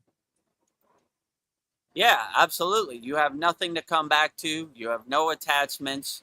You have no desires. You have no wants. You have shattered the I, ego self. There's nothing to come back to. I like where the Buddhists say we enter the stream, and the stream carries us down the stream. And even if you wanted to come back, you couldn't, because the tide has drifted you down the stream. The waves have just Yeah. drifted you down the streams. Congratulations, you got the golden ticket. You're on the golden flight.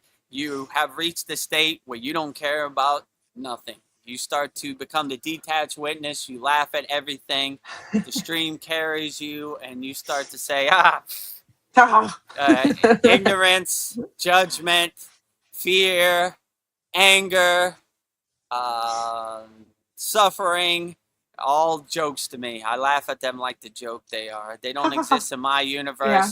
I don't know them from a can of paint.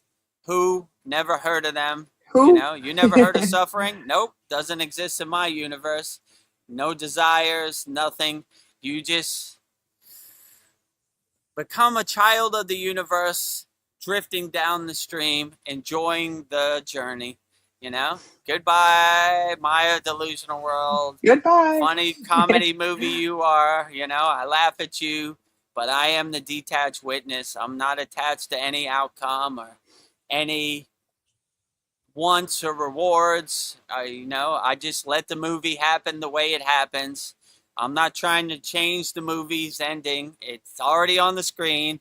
It's already predetermined. It's going to happen the way it's going to happen. I'm going to control what I can control using my own discernment, using my own discrimination, and do what serves me in the present moment.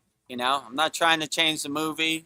Let the movie happen the way it happens, in this Maya delusional world. I'm just trying to navigate it and not get stuck on any thorns in the rose bush of the field of the Maya delusional world, but just Yep. trying to snag you in every corner. Almost got me. Desire, snag me. I'm bleeding. So go with the flow, live your life as best as you can. Don't really have any desires or attachments, and this will help you navigate the rosebush thorn field of the Maya delusional world as best you can. So if I could do it, you could do it. So I'm Absolutely. no yogic superhero. If I can navigate the thorn field of the rose bushes of the Maya delusional world, the minefield of the Maya delusional world, you can too. Just don't attach to any desires or don't have any attachments, and it's harder to suffer. We only suffer when we have any expectations of things happening the way you want it to. If you're just going with the flow, you can't be disappointed, right? No, I don't have no expectations. It happens the way it happens. I don't have no desires. How can I suffer? I didn't have any dog in the fight. It happens the way it happens, and I let it happen, and I just become the detached witness, watch the movie with my popcorn, enjoying the show. Oh, this is the best comedy movie I ever seen. What's the name of this movie? Maya Delusional World. Pretty funny, but I'm definitely not trying to change the ending of the movie. Let it happen the way it happens. I just pull out my tools and navigate this world and try to walk as lightly as I can by the rose bushes, not getting snagged on any thorns in this Maya delusional world. And if you get snagged by a thorn, don't take it personally. It happens to the best of us. You say, all right, well, shaking it off, Sometimes even Vedagurudev stubs his toe on the wall, all right? Just shake it off. All right, keep moving, Not going to try to make sense of it. All right, it happens to the best of us. We all get snagged by some thorns in the Maya delusional rosebush field, but not taking it personally. It happens to the best of us. Unhook your shirt. Unhook. Keep walking, right? Keep walking. Right? All right, you got me, Thorn. Unaffected. Fair play. No harm, no foul. All right, keep moving. It happens to the best of us. Dust ourselves off, keep walking forward, one foot in front of the other out here in the Maya delusional world. Well, thank you, Vedagurudev, for your enlightening insights and interpretations of the Buddhist Theravada Guide to Liberation. Yeah, very powerful. Outstanding. And thank you, Sasan and Ariana, for sending in this 4 stage of enlightenment video that you would like me to interpret. Hopefully you got some fruits and benefits of it, and the underlying message: don't get snagged on the thorn bush of the Maya delusional world. I'm going to put that in my pocket. That's a good one. Sage words.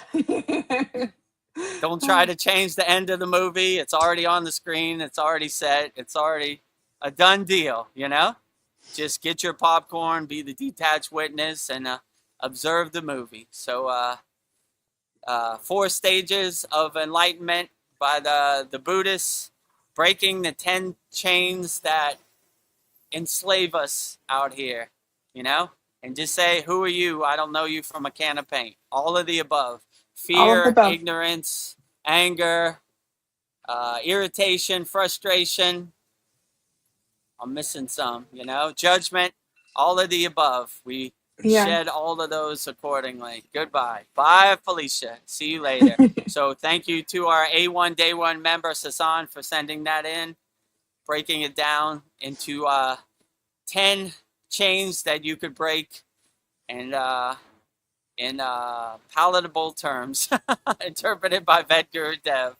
Thank you, our member Sasan. 10 Chains to Break on the 4 Stages of Enlightenment by Vedagurudev, sent in by our A1 Day 1 member Sasan. Yeah, I was thinking I want to break all of these chains. This is very powerful. Absolutely. Yeah. They no longer serve us. Take them to the trash can. Yeah. Throw them away. Don't need it. Life is hard enough without enslaving yourself with these chains, you know? Yeah. You know, so in the video, it was like 1% reached this stage. I was like, damn. That's what I was just thinking. Like, wow. So do yourself a favor. Don't enslave yourself. Break these chains.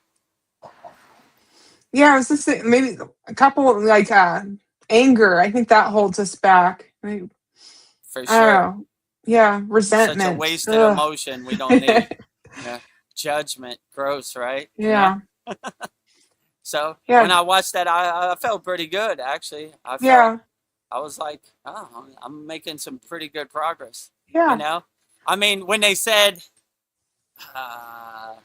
when you reach a stage, you only have 7 more lives to live. I don't know how they could know that. Yeah, but, how do they know? Sounds good, you know? I don't know. Once you get, you know, me as a yogi, it's not like set in stone, you know? And they were like, the only path is a renunciate path. As somebody who's walked a renunciate path, that's not true.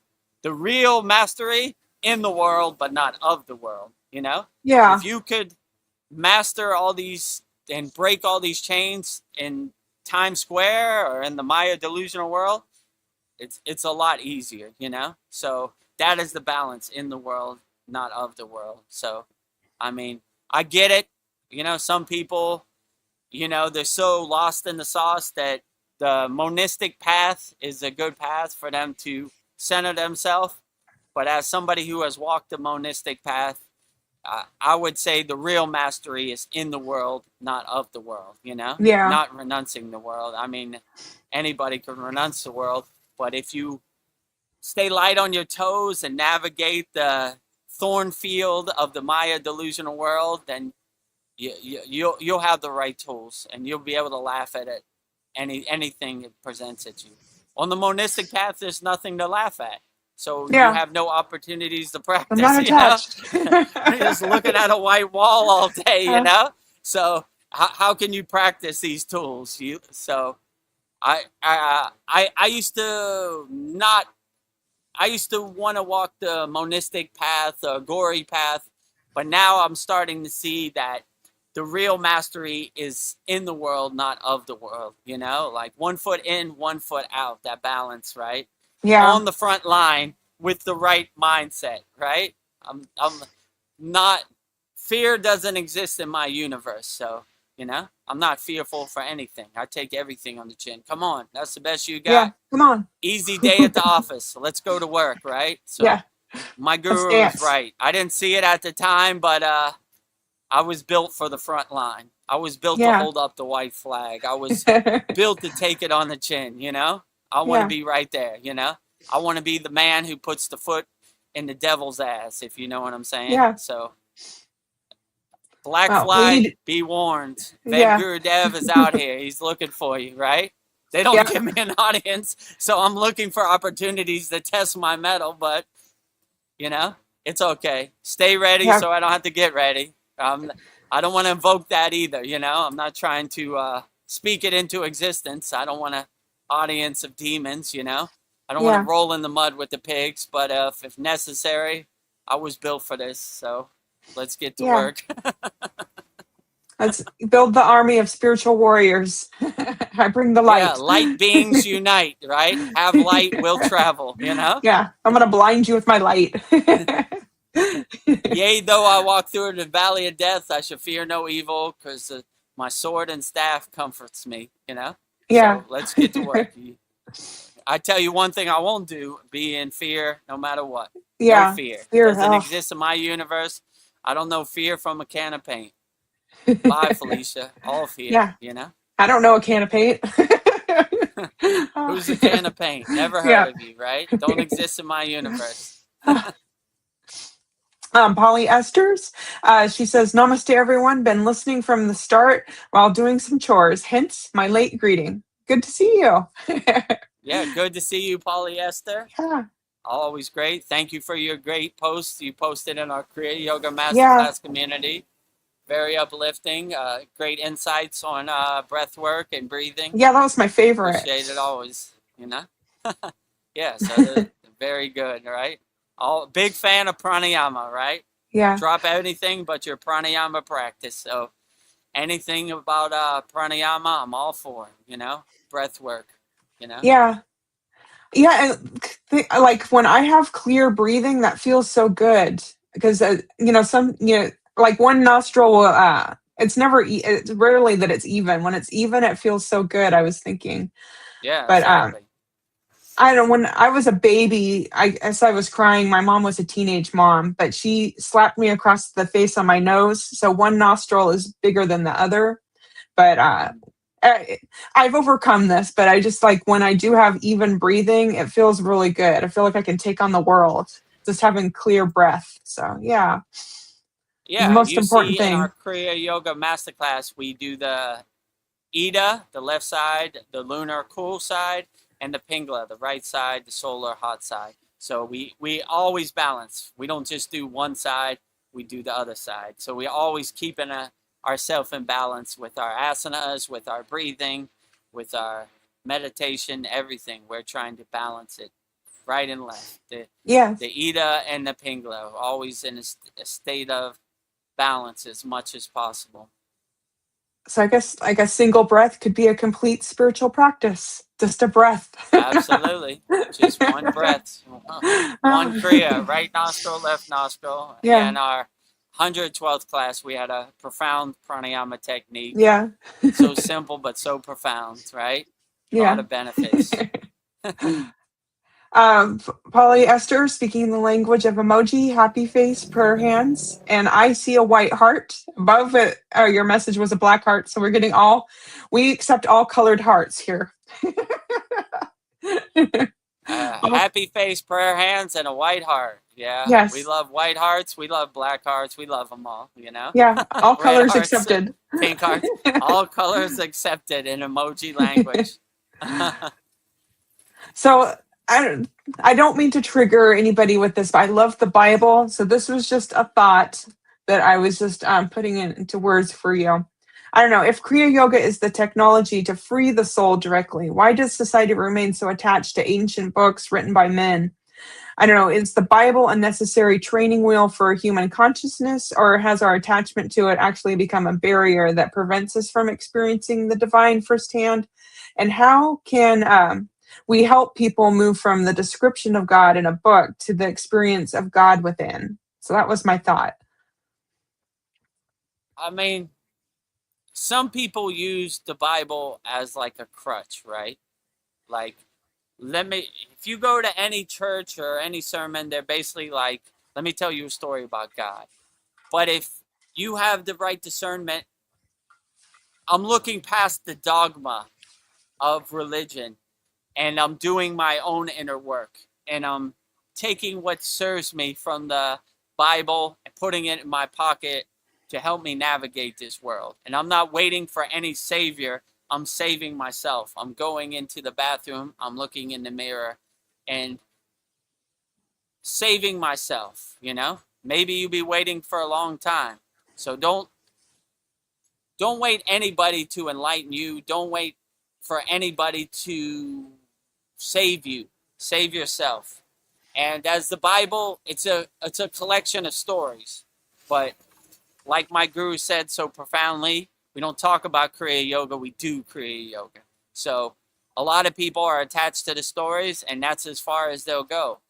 You know, it happens, you know. But you come to a point when you read Autobiography of a Yogi, okay, Kriya Yoga is the airplane path, the lightning path to enlightenment. How do I start? And that's when the real journey begins. How do I do my inner work to get me to a higher state of consciousness? Yeah, these stories are cool around the campfire, but they're not going to do my inner work. They're not going to save me, you know? I save myself. I have the tools that I resonate with, and I put them in my pocket. And these stories are cool for around the campfire, but the real fruits and the real benefits are doing your inner work. So I would say save yourself, and you don't want other people's ghost story becoming your ghost story, and you don't want to, I don't know. So every spiritual tradition has its good and its bad. I just would say don't get attached to the stories. The stories aren't going to do your inner work, and once you come to that realization, then you'll start your real journey, I Yeah. stay ready so I don't have to get ready. I go in the bathroom, I look in the mirror, and I save myself. I'm not waiting for anybody to save me. And even if you have that mind perspective and that does happen, you'll be to the front of the line, right? Most people are lazy. They're waiting for somebody else to save them, Oh, save me, save me. But if you do your inner work and that day of, I don't know what they call it, rapture, Armageddon comes, you'll be on such a higher consciousness, you'll be to the front of the line anyway. Most people aren't going to see it. They're going to see the forest without seeing the trees, if you know what I'm saying, because they're not in tune to that frequency. So in tune yourself to that frequency. If that day comes, cool, you'll be to the front of the line. If that day doesn't come, you save yourself. It's another day at the office, no expectations. I'm saving myself out here. I'm doing my inner work. Well, Mariana has a thought on this. She says, the Bible is still a very good book filled with wisdom. I think there's some truth to it for sure, but also there's some discrepancies. I think we should take it with our own discernment, as we know in the end it was written by men, and also it was modified by and tampered with by the Roman Empire at that time, etc. Yeah, that's what I was getting to. Yeah, with discernment. Yeah, I would use your own discernment, your own discrimination. What resonates with you, keep. What doesn't resonate with you, throw it away. I mean, just have the affirmation. How does this serve me in the present moment? If it doesn't serve you, then say, okay, yeah. I mean, I agree with you. The Bible has very great insights, I just take what resonates with me, and what doesn't resonate with me, I'm like, maybe it resonates with somebody else, but I can't see. When I was in America, they had these rubber bracelets that said, what would Jesus do? What would WWJD? It was abbreviated. I'm trying to abbreviate it on the live stream. WWJD, So, yeah, what would Jesus do? Just think, right? Jesus said to murder your fellow man. Nope, I don't think Jesus would do that.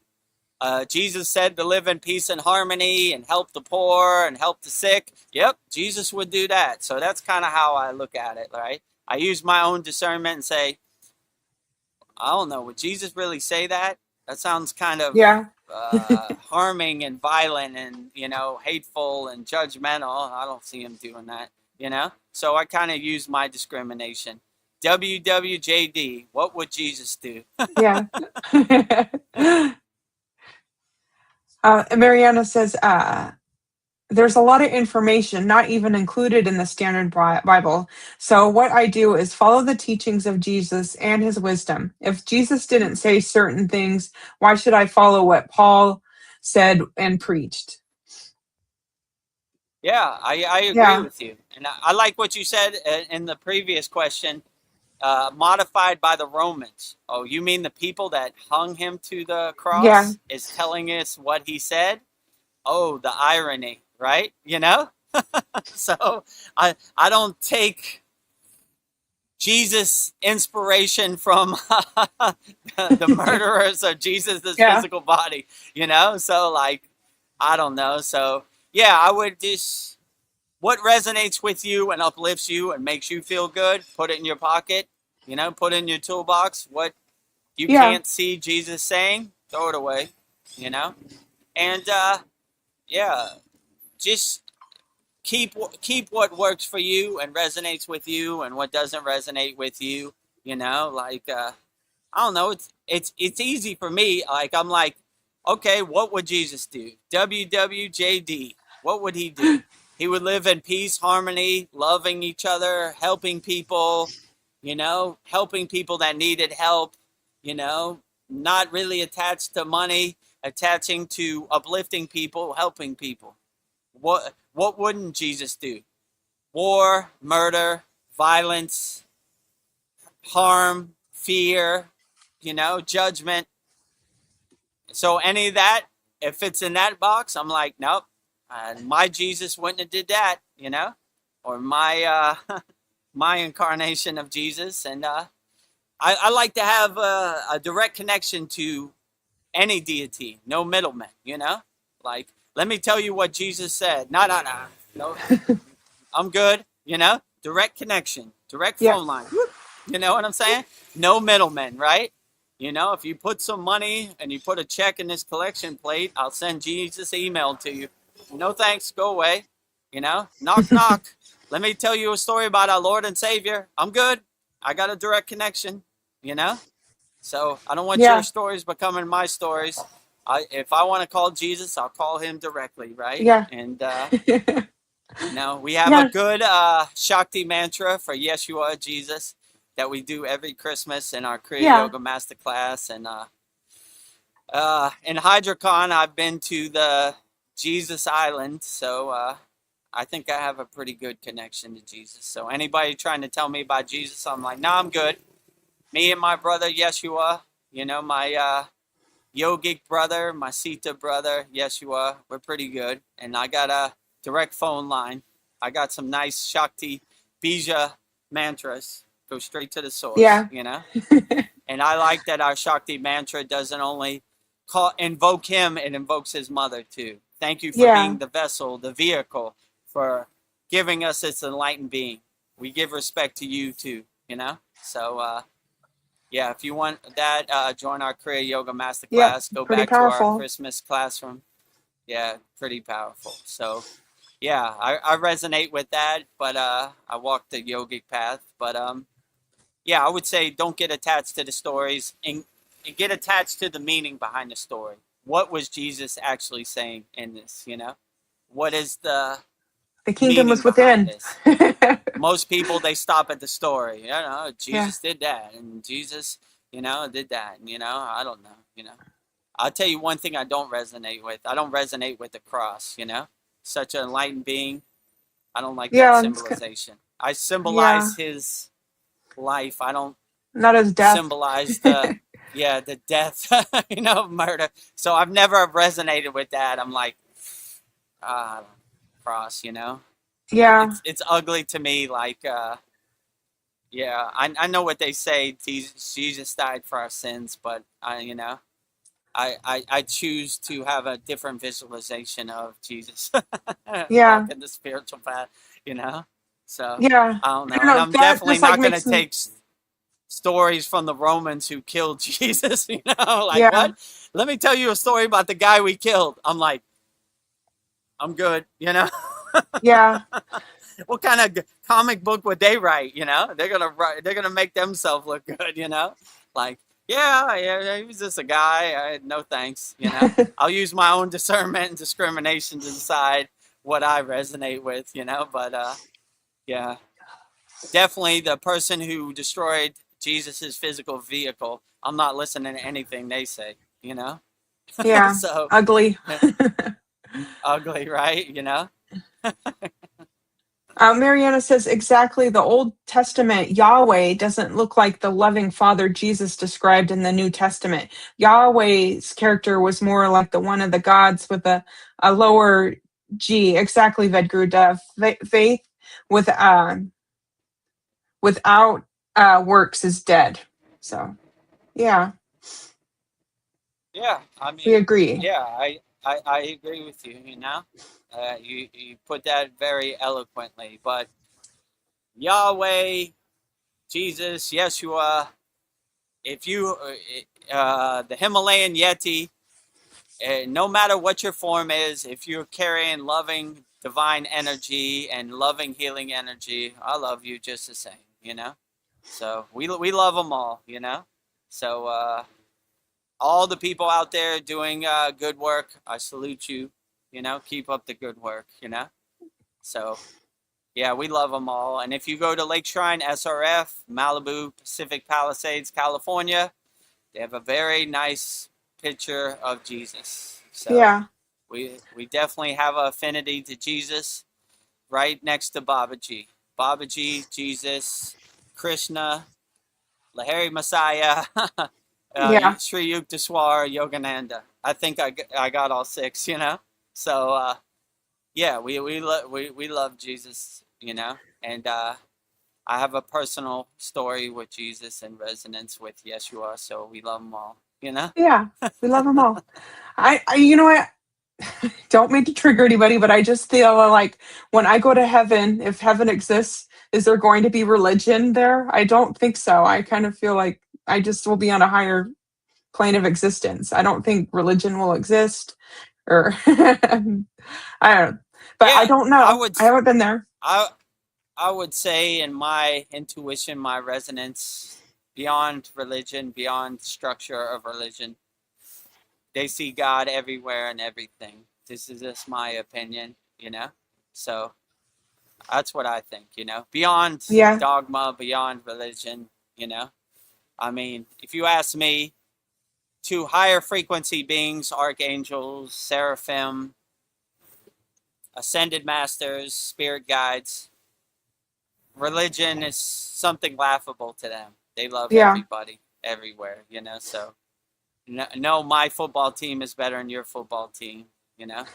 I don't think it exists on higher planes, but this is my opinion, you know? Yeah. But I don't know. I do love. I do long for God. So I'm like, is my longing for God actually? I don't know. Is my longing for God? I don't know. And then is God longing for me? So I don't know. That's a strange thought.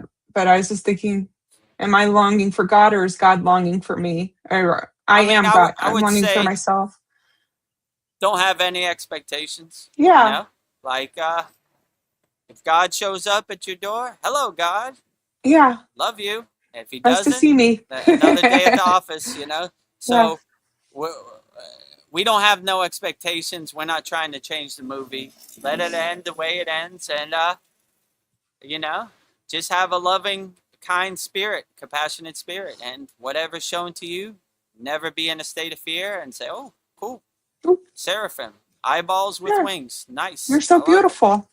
Outstanding. That's exactly what I said. So beautiful, you know? Yeah. So, you know, like, yeah, don't really try to change the movie or have any expectations. Just go with the flow, you know? Whatever God is and whatever he's doing, like I always say in my disclaimer, God defined, it's a God confined. Let it be whatever it's going to be, and Yeah.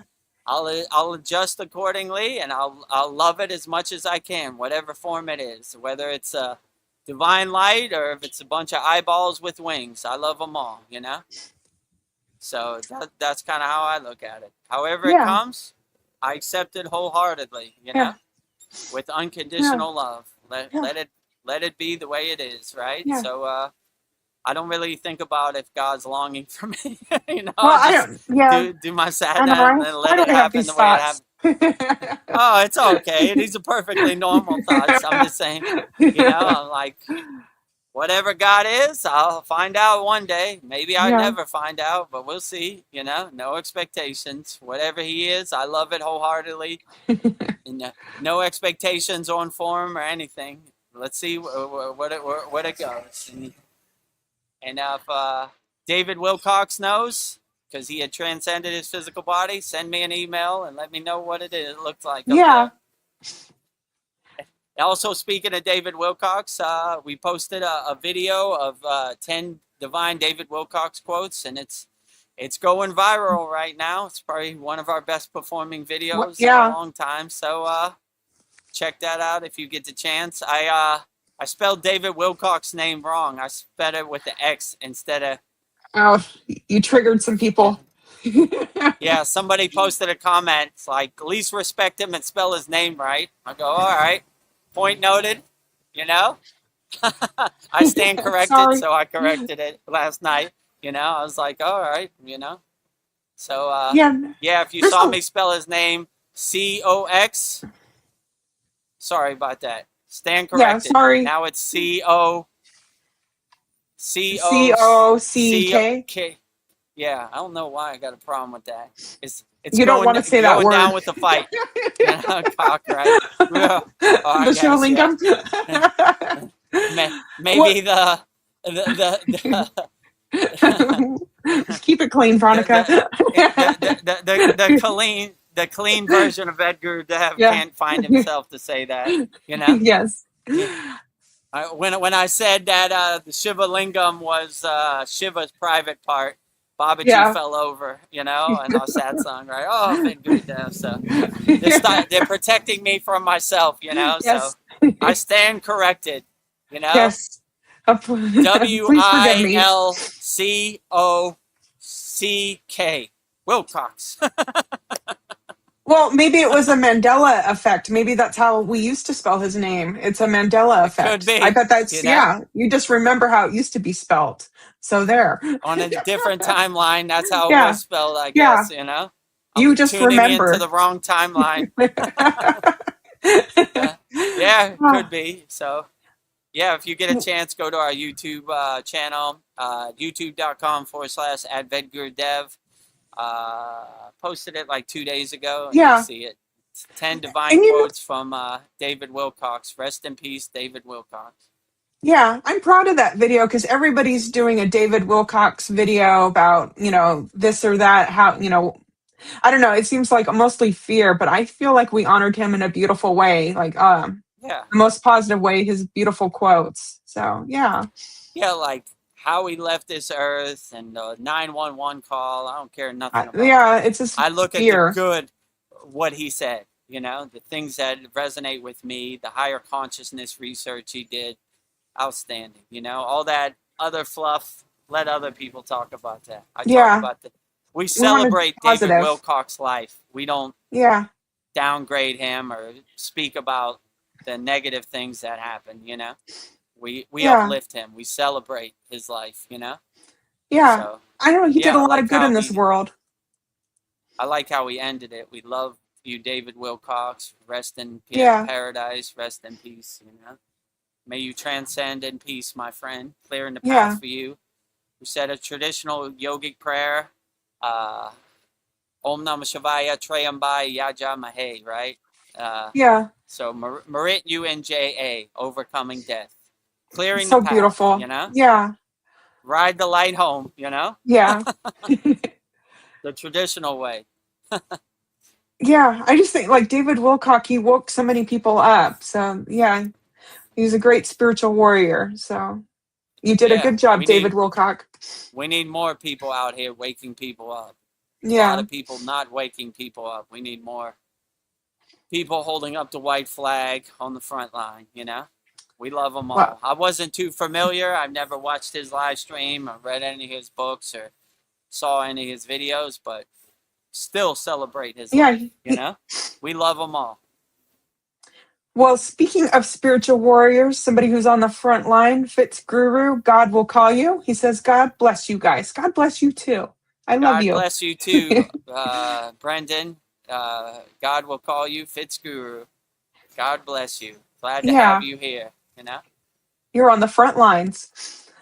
Mariana says, yes, Veronica, I agree. There's no religion on the other side beyond all man-made religions. Yeah. Yeah, absolutely. It's just a construct to, I don't know, get us attached to dogma. I'm not one for like, let me tell you a story about God. I want to find out for myself, so I'm trying to break out the construct. Calling direct phone number, you know? Yeah. I don't need to call the motorcycle man to call this guy to that guy. Straight connection, right? Yeah. So Simnanati straight up, the pillar of light, you know? Like no middleman in my connection to God, whichever deity I'm calling. Well, I have an interesting question from Fitzguru. It's a two-part, so just hold on with me. Bear with me. Great. Do you think music distracts us from mantras or bijas?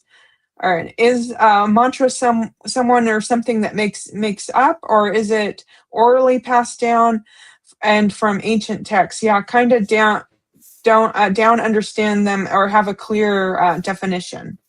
So yeah. So mantras are sacred sound syllables, divine sound syllables that resonate the body, water in your body and uplift you.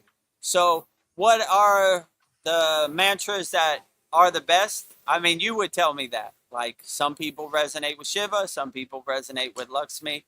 But I would say that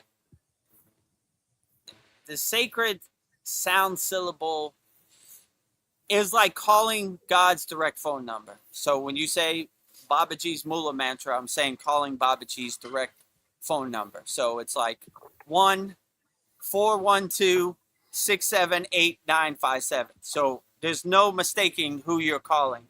And the way it knows who you're calling is by the bija, the main bija, the sound syllable. So like you would say like Shireen for like Lakshmi. You know you're calling Lakshmi. Harim, you're calling Durga, you know. You're calling Saraswati, you know. So with these bijas, it knows who you're calling. And it's basically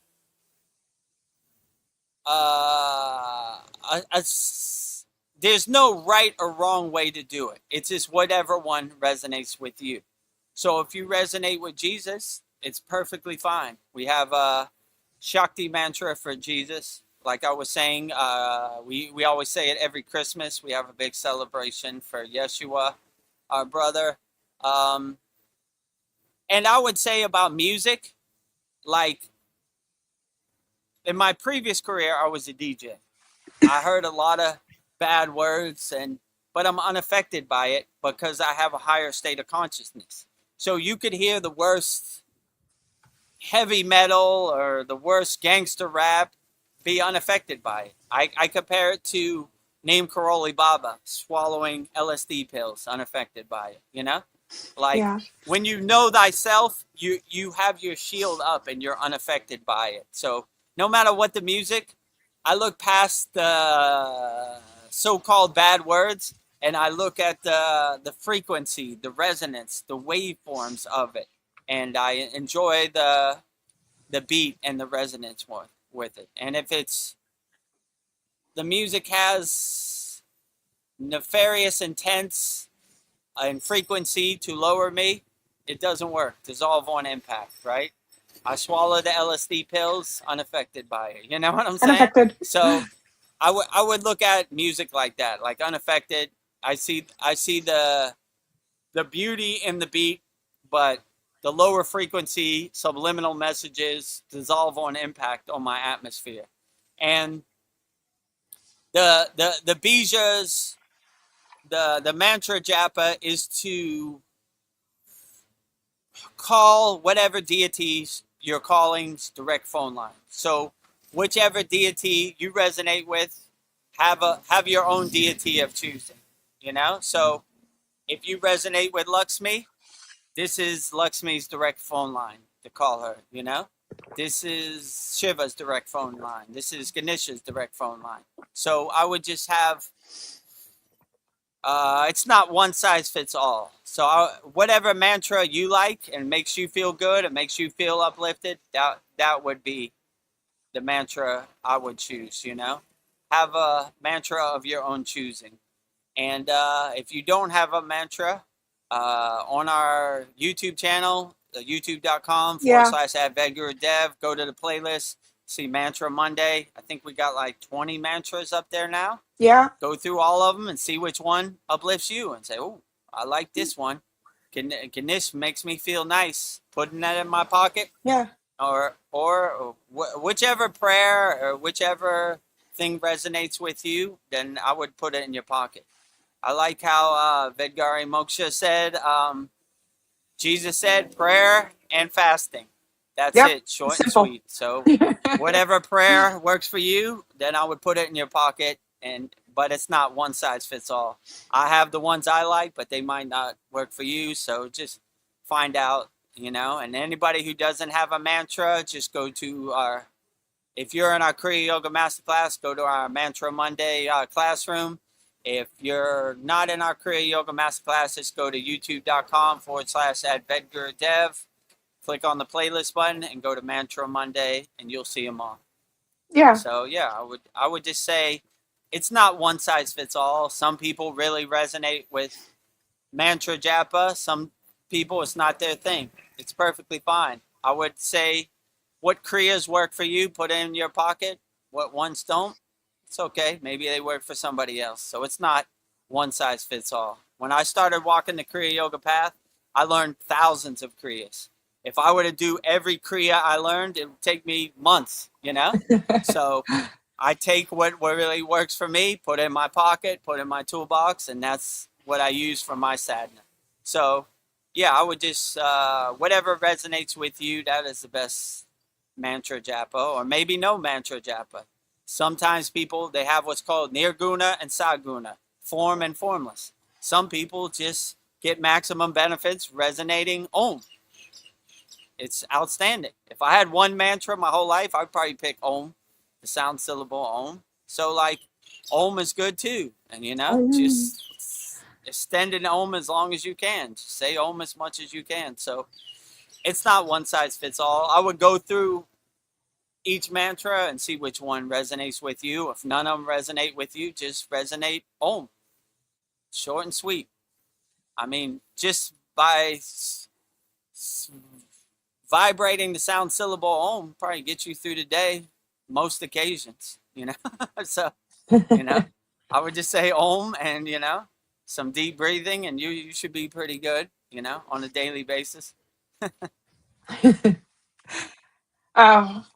We're going to do some comedy right now. When we were talking about David Wilcox, Marianne was like, yes, not Will Cox, C-O-S. Yeah, I stand corrected, you know. Sometimes Vedagurudev, it's not perfect. I'm still a house under construction. Yeah. So I corrected it last night, a couple hours ago for me. So when I saw that comment, I was like, oh, yeah, did I spell his name wrong? I must be tripping, you know? So I looked on, and that stupid Chat GPT did it for me, right? I was like, how do you spell David Wilcox? I should have known. It kept showing me a picture of somebody else, right? And I was like, who's that? That's not David Wilcox. So it took like 7 times to get it. I actually had to download his picture, put it in the Chat GPT. This is the guy. So that's why it spelled it wrong. It kept thinking it was this other guy, whoever David got set up. Wilcox is. I got set up by Chat GPT, right? Well, I stand corrected. We correct our mistakes, right? It's a journey here. We got there. Nothing's perfect. I fall off the path some days too, you know. I stand corrected. Sorry, David Wilcox. Somebody posted a comment. If you're going to talk about David Wilcox, least spell his name right. And I was like, oh, did I spell his name wrong? Yeah. You know? Okay. You know, sorry, David. I try to post that before our 112th class, so I was rushing it out and I didn't do my usual checks. So, you know, I stand corrected. Yes. Thank you. Wilcock. Yes. We'll never forget. Fritz Guru, God will call you. Brendan, he says, do you feel people make spirituality complex? I do. What do you think? Yeah, pretty much. Like, I mean, you see in our masterclass, some of the easiest techniques are the most profound. You know what I'm saying? So, like, yeah, they try to make it complex and this big, long, drawn-out story, the Odyssey of Jesus, the 500 pages of Jesus.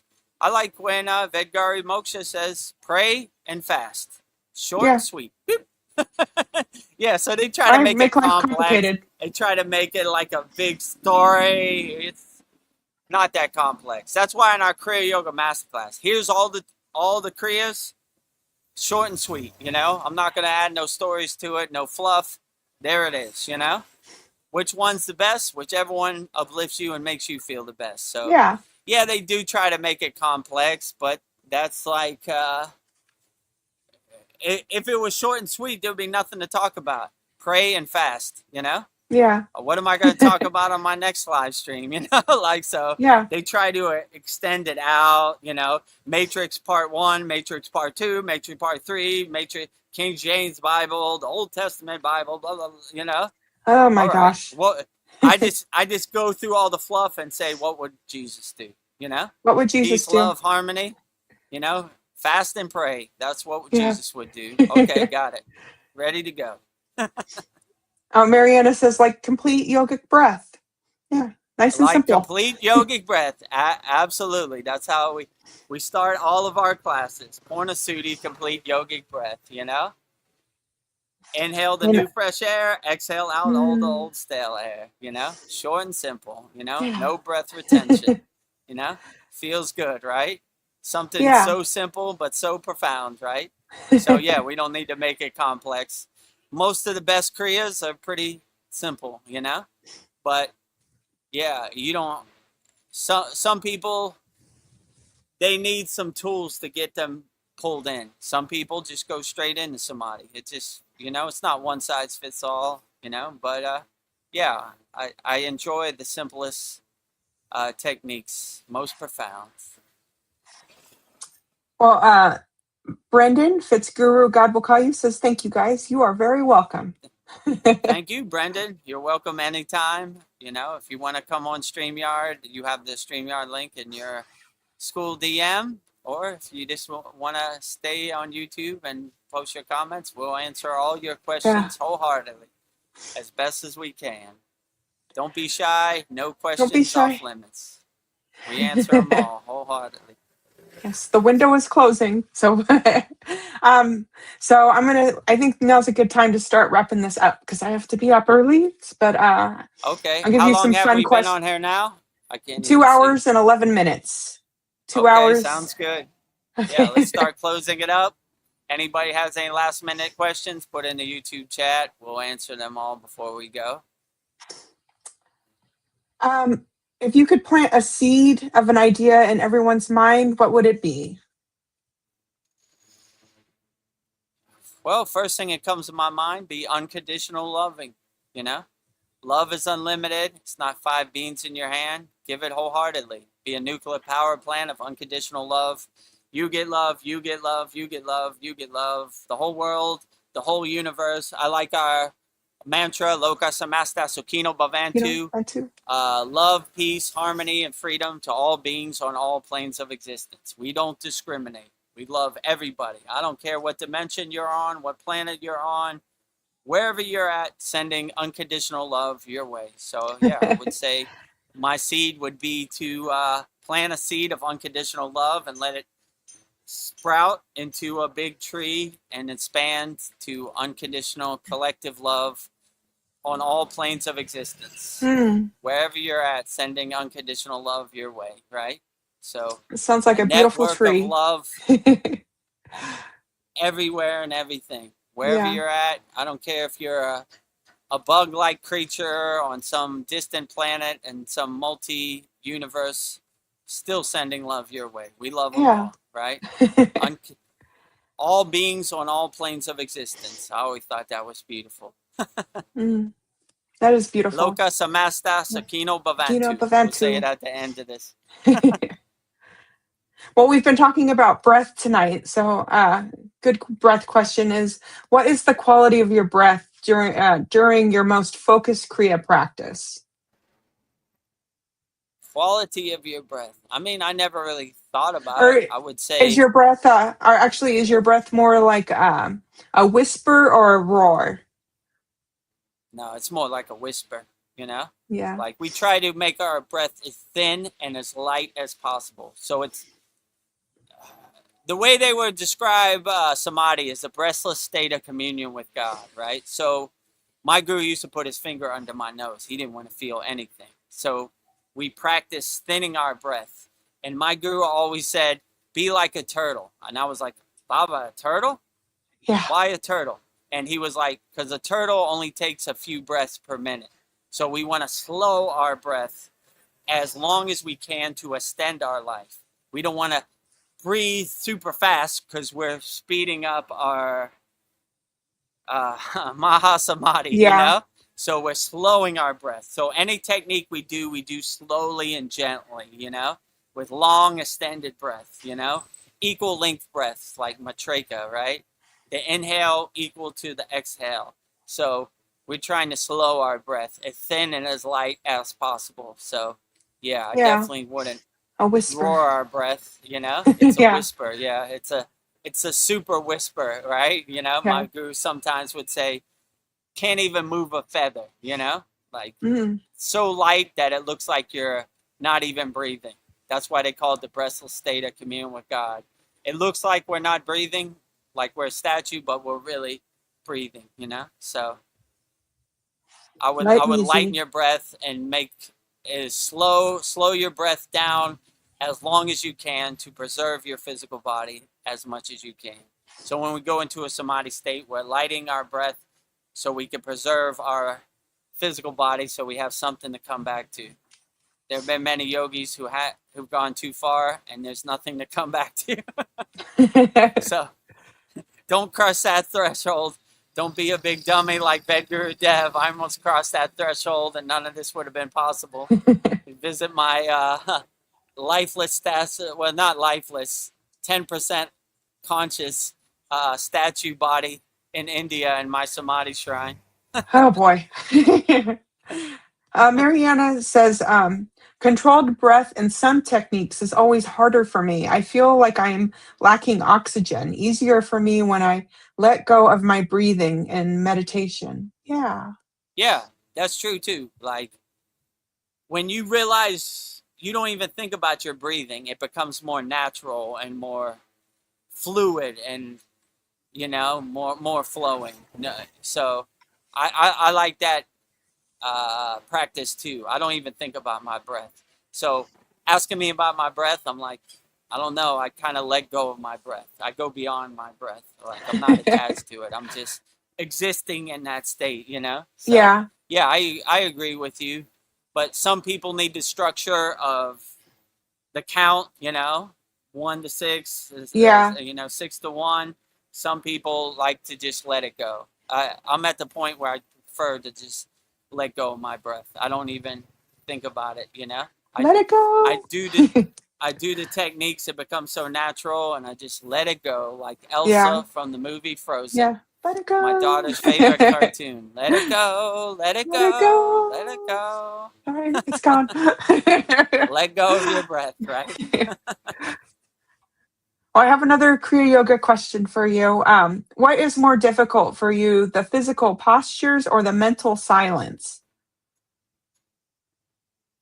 I mean, in our class, we always do the physical stuff first because it's the most strenuous, let's say, right? You know, so I would definitely say the asanas are probably, what'd you say, strenuous Or more or difficult for you? difficult?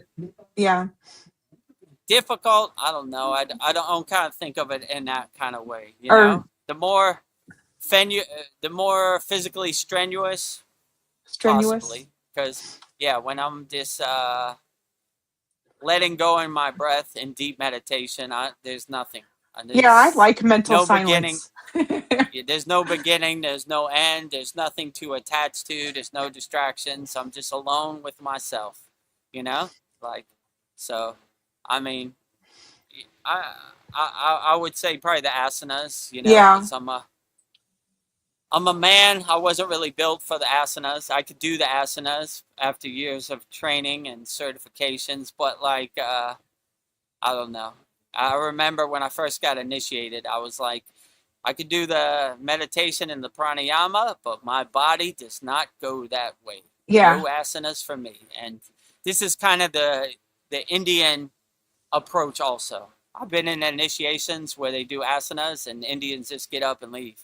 Not for me. Like, I like not the for me. detachment, the meditation, the pranayama, but the asanas, not for me. But I mean, I've learned to love the asanas too, you know. I love them Yeah. also. So, I mean, I would say in a hypothetical perspective, the asanas, but I don't know. I love it all. So, I see it as an overall well-being. The asana stack on top of the pranayama stacks on top of the meditation. The meditation stacks on top of the mantra japa, and the bhakti stacks on top of the mantra japa. So, I mean, I love them all. They all play a part. They all like pieces of the puzzle fit together. So Yeah. My guru told me one time, we think of everything as like the opposite of doing. So the asana you hate the most, look at it like the asana you love the most. So, and that really helps, right? Because when your body is twisted up in a pretzel in advanced asana, you're like, I love this, you know? So you gotta trick your mind. Your mind's like, ow, ow, ow, you know? And you're saying like, ooh, I feel good in here, you know? So your mind has a tendency to panic. Like, let's say in the plow pose, when you put your knees next to your ear, you're kind of claustrophobic. You're locked in there, right? So I had to learn not to panic and just breathe and love it, you know? Ooh, I got my own little cave in here. I'm having a good time, you know? So you got to trick your mind, you know, in some of these advanced asanas. So I love them all. So that's what I'll say. Yeah. You know? Yeah, our it last all Saturday plays class. its part. Yeah. I was just thinking our last Saturday class, you taught us the bow pose. And I don't know, I think you've overcome doing the asanas. That takes a lot of flexibility. So, yeah. You've mastered it. It always makes me laugh when like Cal says, "Oh, very flexible, Vedagurudev." I was like, "Oh no, I didn't. I saw myself as a stiff as a stone or a rock, you know." Yeah. So that's why I always say, if I could do it, you could definitely do it, because I was definitely not a hatha yoga master in the beginning. I took a lot of years of working practice, but I just did little by little, and I eventually got to my destination, you know? So if I could do it, you could do it. Yeah, it's possible. I guess my final question is, what is the purpose of this moment? I mean, asking me? Yeah, what do you think the purpose is of the moment? The purpose of this exact present moment is to enjoy this present moment. You'll never get this present moment again. Enjoy it to the fullest. And when you think of the future, you're thinking of the future in the present moment.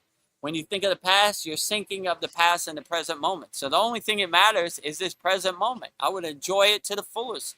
I would squeeze as much juice out of the present moment as you can, because you're never going to get it again, you know? So always enjoy the present moment as much as possible. So if I could say one thing about the present moment, enjoy it. Don't take it for granted.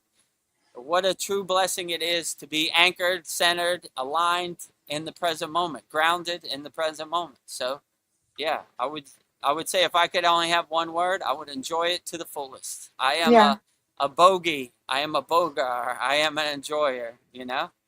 Boganantar is my guy, my Sita, right? I love Boganantar, enjoyer, right? He was an enjoyer of everything. So I have that perspective, you know? Yeah, and I would say love. Like love the people. Love is outstanding too, you know? So for the present moment, love the present moment as much as you can. Yeah, that's good. I like that one too. That's a good one. You'll never get this moment back. So love it. Love it to the fullest. Present moment. Woo, you know? Feel the love. Well, I don't know, before we go in this present moment, I just want to say my closing comments and end with a closing prayer for everybody. So I bow before the infinite silence, the source of all movement, and the stillness within the soul. I offer my deepest gratitude to the great lineage, the golden chain of light that has preserved the sacred science of Kriya Yoga through the ages. I offer my gratitude to the masters who have walked before me, those known and unknown, who kept the flame of Kriya Yoga burning in the darkness through their discipline and compassion. The path to the divine has been made clear. My heart travels back to the primordial origin of Adiyogi, Mahadev, Mahadev, Mahadev, the first teacher, the Lord of Yoga, who first perceived the mechanics of the existence and gifted humanity the tools of liberation In your dance, the universe is born. In your stillness, the yogi finds home. Thank you for the gift of the breath, the sacred ladder between the infinite and the infinite. Thank you for the Kriya, the lightning path that purifies the spine. Thank you for the prana, the life force that awakens the sleeping spirit. Thank you for the peace, the natural state of the soul revealed through the practice. May the blessings of the Guru flow through me. May my every breath be a prayer of union, and my every action be an expression of the divine harmony. Let there be peace in my heart, peace in my home, and peace across the earth. Om Shanti, Shanti, Shanti. Sending peace to everyone. Outstanding, Vedgari Moksha. Very uplifting. Thank Very you. outstanding. So, any words of anything you'd like to say, Vedagurudev? Putting a nice bow on this. Like I always say, be an unconditional nuclear power plant of unconditional love. Be an unshakable mountain. No matter what this crazy Maya delusional world throws at you, you know, be built for this unshakable mountain no matter what. So, Yes. and always come from a place of love, never from a place of hate. Help as many people as you can. That's my goal. Have a Santa Claus list of people you have helped. Cue the sound effect. Vedgari Moksha. It only stopped because I ran out of paper, but it's infinite. That's a problem I want to have, you know? No more paper. Whoa, you know? Never seen that before. Yeah. So, Can't keep up. Yeah. And everybody out there, don't be shy. Whatever question you have on whatever topic, put in the YouTube chat. We'll answer them wholeheartedly. And yeah, overcome the Maya delusional world. As I hear a motorcycle revving up his engine in the background, right? Unaffected. Unshakable mountain. Yes. Unshakable Unshakable. Don't get your thorns in me. We do these soul talks every Sunday, 9 p.m. Eastern Standard Time, live from a Thailand beach. So you can see the palm trees right there. Tomorrow, Mantra Monday, we'll be doing Lakshmi Kuber. Kuber is a fat, rich uncle who brings money to you. So if you're having financial problems, maybe say the Lakshmi Kuber mantra. 108 Raksha beads, 1 mala tomorrow. Premieres 10 p.m. No, 10 a.m. Eastern Standard Time. 10 p.m. for me. And and if you need else? Raksha beads, we sell them. So just a reminder. Oh, yeah. Wait, how many we got? 6, right? 6, yes. 6 beautiful Raksha beads. 6 beautiful Raksha beads, consecrated, activated, and blessed on our February 9th Vedic Brahmin Priest Yagna Holy Fire. And it comes with a sutra, give you good protection out here. We all need some good protection out here. And so if you're going through something, support our Kriya Yoga shop, kriyayogamasterclass.com. Order 108 Raksha beads, 1 mala. You know, it's the very first thing on our shop, and you'll be supporting the Kriya Yoga Masterclass. Yeah, go ahead. I also, if you get Raksha beads, I threw in a postcard of a Sri Yantra meditation picture for free. So you'll get that added value to meditate on the Sri Yantra meditate image. So that brings infinite wealth and prosperity. So good thing to have. Could never get enough of that. Wealth, prosperity, Bring abundance from Goddess Lakshmi Devi via the Sri Yantra. And Wednesday, 9 p.m. Eastern Standard Time, we do our satsang. Usually go about 3 hours. And on Saturday, we'll do our 113th class, 4 new techniques. So it should be pretty profound. And anybody who hasn't seen our 112th class or 111th class, pretty profound. Some good tools for your Kriya Yoga toolbox. And for all of our Kriya Yoga Masterclass members, they're on demand in our classroom. You can go back and watch it. And also We have a Master's Wisdom classroom, and we have Babaji's Quote classroom. What else am I missing? Mantra Monday classroom. So, yeah. Yes. So, yeah, good value on our Kriya Yoga Masterclass. And I guess with that, let me tell you about our Kriya Yoga Masterclass. So if you want to support the Kriya Yoga Masterclass, the best way to support the Kriya Yoga Masterclass is by practicing Kriya Yoga. We have a very beautiful Kriya Yoga Masterclass, kriyayogamasterclass.com. Right now we have a special promotion, lifetime Kriya Yoga Masterclass membership, one-time payment, never pay again, $200 one time. And you can practice Kriya Yoga at your own comfort, at your own pace, the rest of your life.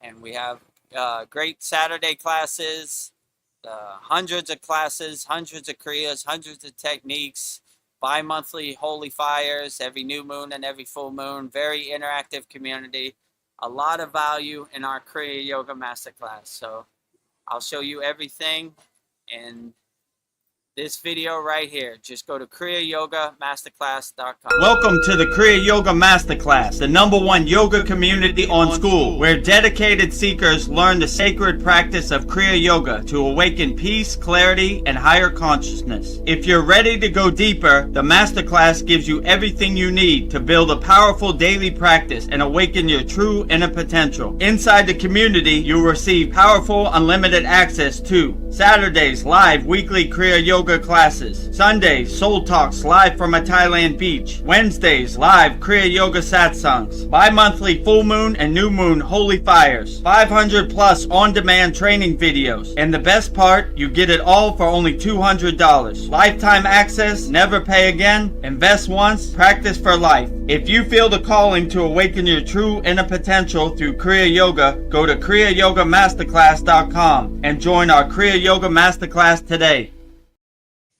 Go to kriyayogamasterclass.com and support our Kriya Yoga Masterclass and join our Kriya Yoga Masterclass today. So very great value, and like my guru would say, money back guaranteed. Might even be the best $200 you ever spend in your life. Practice Kriya Yoga, give you a lot of Kriyas and tools for your toolbox to help you navigate this world. The second way you could support our Kriya Yoga Masterclass is by visiting our Kriya Yoga store for all your spiritual needs, and support Vedgari Moksha's divine hand-painted artwork on shirts, notebooks, tumblers, canvases. We have 108 Raksha beads. You see the tumbler right there. Babaji sitting on the fire. Om Kriya Babaji Nama Om. Put your water in there and you get it divinely protected by Babaji on the fire. We have 108 Raksha beads, 1 mala. We have 6 left. Comes with a great postcard of the Sri Yantra, and it comes with a sutra, which we're all wearing. We all need some protection out here in the Maya delusional world. And yeah, in this video, we'll show you everything you get when you go to kriyayogashop.com. Go to kriyayogashop.com to explore our Kriya Yoga store. When you look online, most spiritual items feel mass-produced, disconnected from the sacred meaning they're trying to represent. That's exactly why we created the Kriya Yoga shop, a place where authentic spiritual symbolism and divine artwork come together. Inside the Kriya Yoga shop, you'll discover 108 Raksha beads and Vedgari Moksha's divine hand-painted artwork on t-shirts, notebooks, tumblers, and canvases for Goddess Kali Devi, Kriya Yoga Samadhi, the divine union of Shiva and Shakti, Babaji on the fire, Lord Ganesha, the 7 chakras, the Sri Yantra, Vedagurudev and Satupan Lake, the Holy Yagna fire, Shanmukhi Mudra. Imagine bringing Vedgari Moksha's divine hand-painted artwork into your daily life. Go to kriyayogashop.com and make your purchase today. Go to kriyayogashop.com and make your purchase today. So support Vedgari Moksha's divine hand-painted artwork on shirts, notebooks, tumblers, canvases. We have 108 Raksha beads, 1 mala left. So just go to kriyayogashop.com. And the last way you can practice Kriya Yoga 100% free, just go to freekriyayoga.com. We have 11 beginner mini courses to give you some tools to help you navigate this Maya delusional world. It's 100% free, and we have thousands of people practicing Kriya Yoga all around the world. Just go to freekriyayogamasterclass.com, and you'll see all the benefits you get by joining our free Kriya Yoga school. Welcome to the free Kriya Yoga School, the #1 authentic yoga community on School, where thousands are actually practicing Kriya Yoga worldwide. This isn't theory, it's real transformation. Inside you'll get authentic Kriya Yoga teachings, simple, practical, and powerful. 2 YouTube live streams every week. Wednesday, live Kriya Yoga Q&A satsangs, getting direct answers. Sunday, live deep soul talks on a Thailand beach. 11 step-by-step beginner mini courses. No confusion, just progression. A global community that keeps you consistent. Real support, so you stop quitting halfway. Here you get structure, accountability, and momentum. And it's 100% free. So the real question is, are you ready to practice Kriya Yoga or just keep watching? Click the yellow join group button now or stay stuck. Your call. Go to freekriyayoga.com, click the yellow join group button. Join the Kriya Yoga School or stay stuck. Your call. Just Your go call. to freekriyayoga.com. It's your call. Up to you. Whatever you want to do. But I suggest you do it. But I'm biased. And also, we're on a platform called SKOOL, SKOOL. We're the #1 yoga community on School. Very beautiful right there. And this is our banner for our Kriya Yoga Masterclass. Master Yoga Teacher, Vedagurudev. You see my certificates down there. Vedagurudev, Yoga Acharya Certified. There's my certificates. #1 yoga community on SKOOL, SKOOL platform. Real spiritual tools to overcome the world. Here's all our location pins of all of our 108 members all around the world. And this is our free school. Kriya Yoga Authentic Teachings, Kriya Yoga 2 live streams per week, #1 yoga community on SKOOL. Start your spiritual journey and have fun. And we have thousands of people practicing Kriya Yoga, 100% free all around the world. So very outstanding. And if you want to become a YouTube channel member, just go to youtube.com/@Vedagurudev. Make sure you click on the subscribe button. If you see a video you like, click on the like button. If the hype menu comes down, hype us up, because we need all the help we could get, you know. And if you want, you could go there and watch our David Wilcock video. Seems to be going slightly viral right now. So It's right now. So yeah, look for it. Rest in peace, David Wilcox. We love you. And yeah, go to our YouTube channel, support our YouTube channel. Click on the join button if you want to become a YouTube channel member, or at least click on the subscribe button, you know, and to like our videos. Hype us up if you see the hype drop down menu. We need all the help we can get out here. And I guess with that said, we'll wrap up our April 26th Vedagurudev Soul Talks live from a Thailand beach with me, Vedagurudev, and Vedgari Moksha. Well, before we go, I just wanted to share a comment from Polly Esters. She says, "Thank you all. Great beach talk." Thank you. Thank you, Polyester. Glad to have you here. All the best to you, and good day in Australia. Glad to have you on here, and I'm glad you enjoyed our Soul Talks live from the Thailand beach.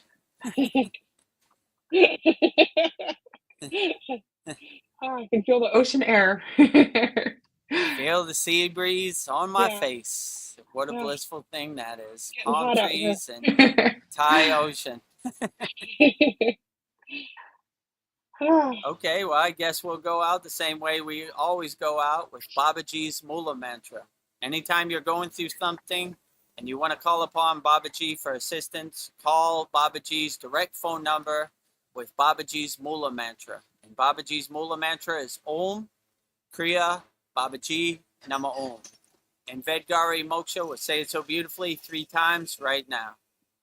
Om Kriya Babaji Nama Om. Om Kriya Babaji Nama Om. Om Kriya Babaji Namo. Om Kriya Babaji Namo. Om Kriya Babaji Namo. Om Kriya Babaji Namo. If you resonate with Kriya Mataji, I will give you Kriya Mataji's Mula mantra, which is Om Kriya Mataji Nama Om. And Vedgari Moksha would say it so beautifully 3 times right now. Om Kriya Mataji Namo. Om Kriya Mataji Namo. Om Kriya Mataji Namo. Om Kriya Mataji Namo. Om Kriya Mataji Namo. Om Kriya Mataji Namo. Next, we will say Loka Samasta Sukhino Bhavantu, sending peace, love, freedom, and harmony to all beings on all planes of existence. And Vedgari Moksha will say it so beautifully 3 times right now. Loka Samasta Sakino Bhavantu. Loka Samasta Sakino Bhavantu. Loka Samasta Sakino Bhavantu. Loka Samasta Sukhino Bhavantu. Loka Samasta Sukhino Bhavantu. Loka Samasta Sukhino Bhavantu. And lastly, we will say the Shanti Universal Peace Mantra, sending peace and love to all people all around the world. And Vedgari Moksha will say it so beautifully right now. Om Shanti, Shanti, Shanti. Shalom. Sat Nam Sadhu Tao Am. Spirit Swami Kami. Amen. Amen. Umen Selah Om. Om.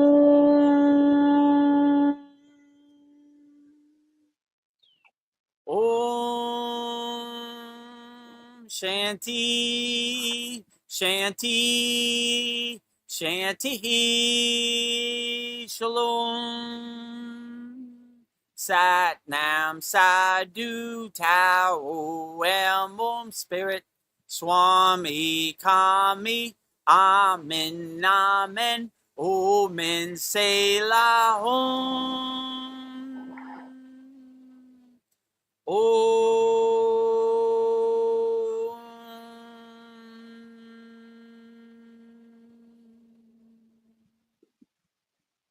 Welcome to the Kriya Yoga Masterclass, the #1 yoga community on SKOOL. Inside you'll get unlimited access to live weekly Kriya Yoga classes, soul talks live from a Thailand beach, live Kriya Yoga satsangs, bi-monthly full moon and new moon holy fires, 500 plus on-demand videos, and you get it all for only $200. One-time payment, lifetime access. Go to Kriya Yoga Masterclass and join the Kriya Yoga Masterclass today. Go to kriyayogamasterclass.com. Inside the Kriya Yoga shop, you'll discover 108 Raksha beads and Vedgari Moksha's divine hand-painted artwork on t-shirts, notebooks, tumblers, and canvases for Kali, Samadhi, Shiva and Shakti, Babaji on the fire, Lord Ganesha, the 7 chakras, the Sri Yantra, Enlightened Vedagurudev, the Holy Yagna Fire, Shanmukhi Mudra. If this artwork represents your soul, visit kriyayogashop.com. Kriya Babaji Namo.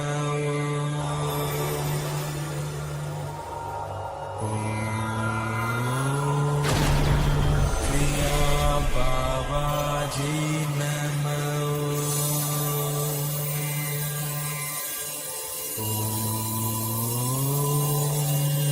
Kriya Babaji Namo.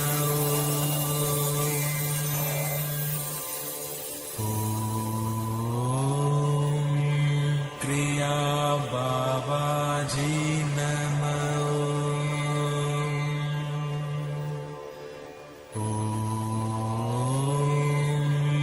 Kriya Babaji Namo.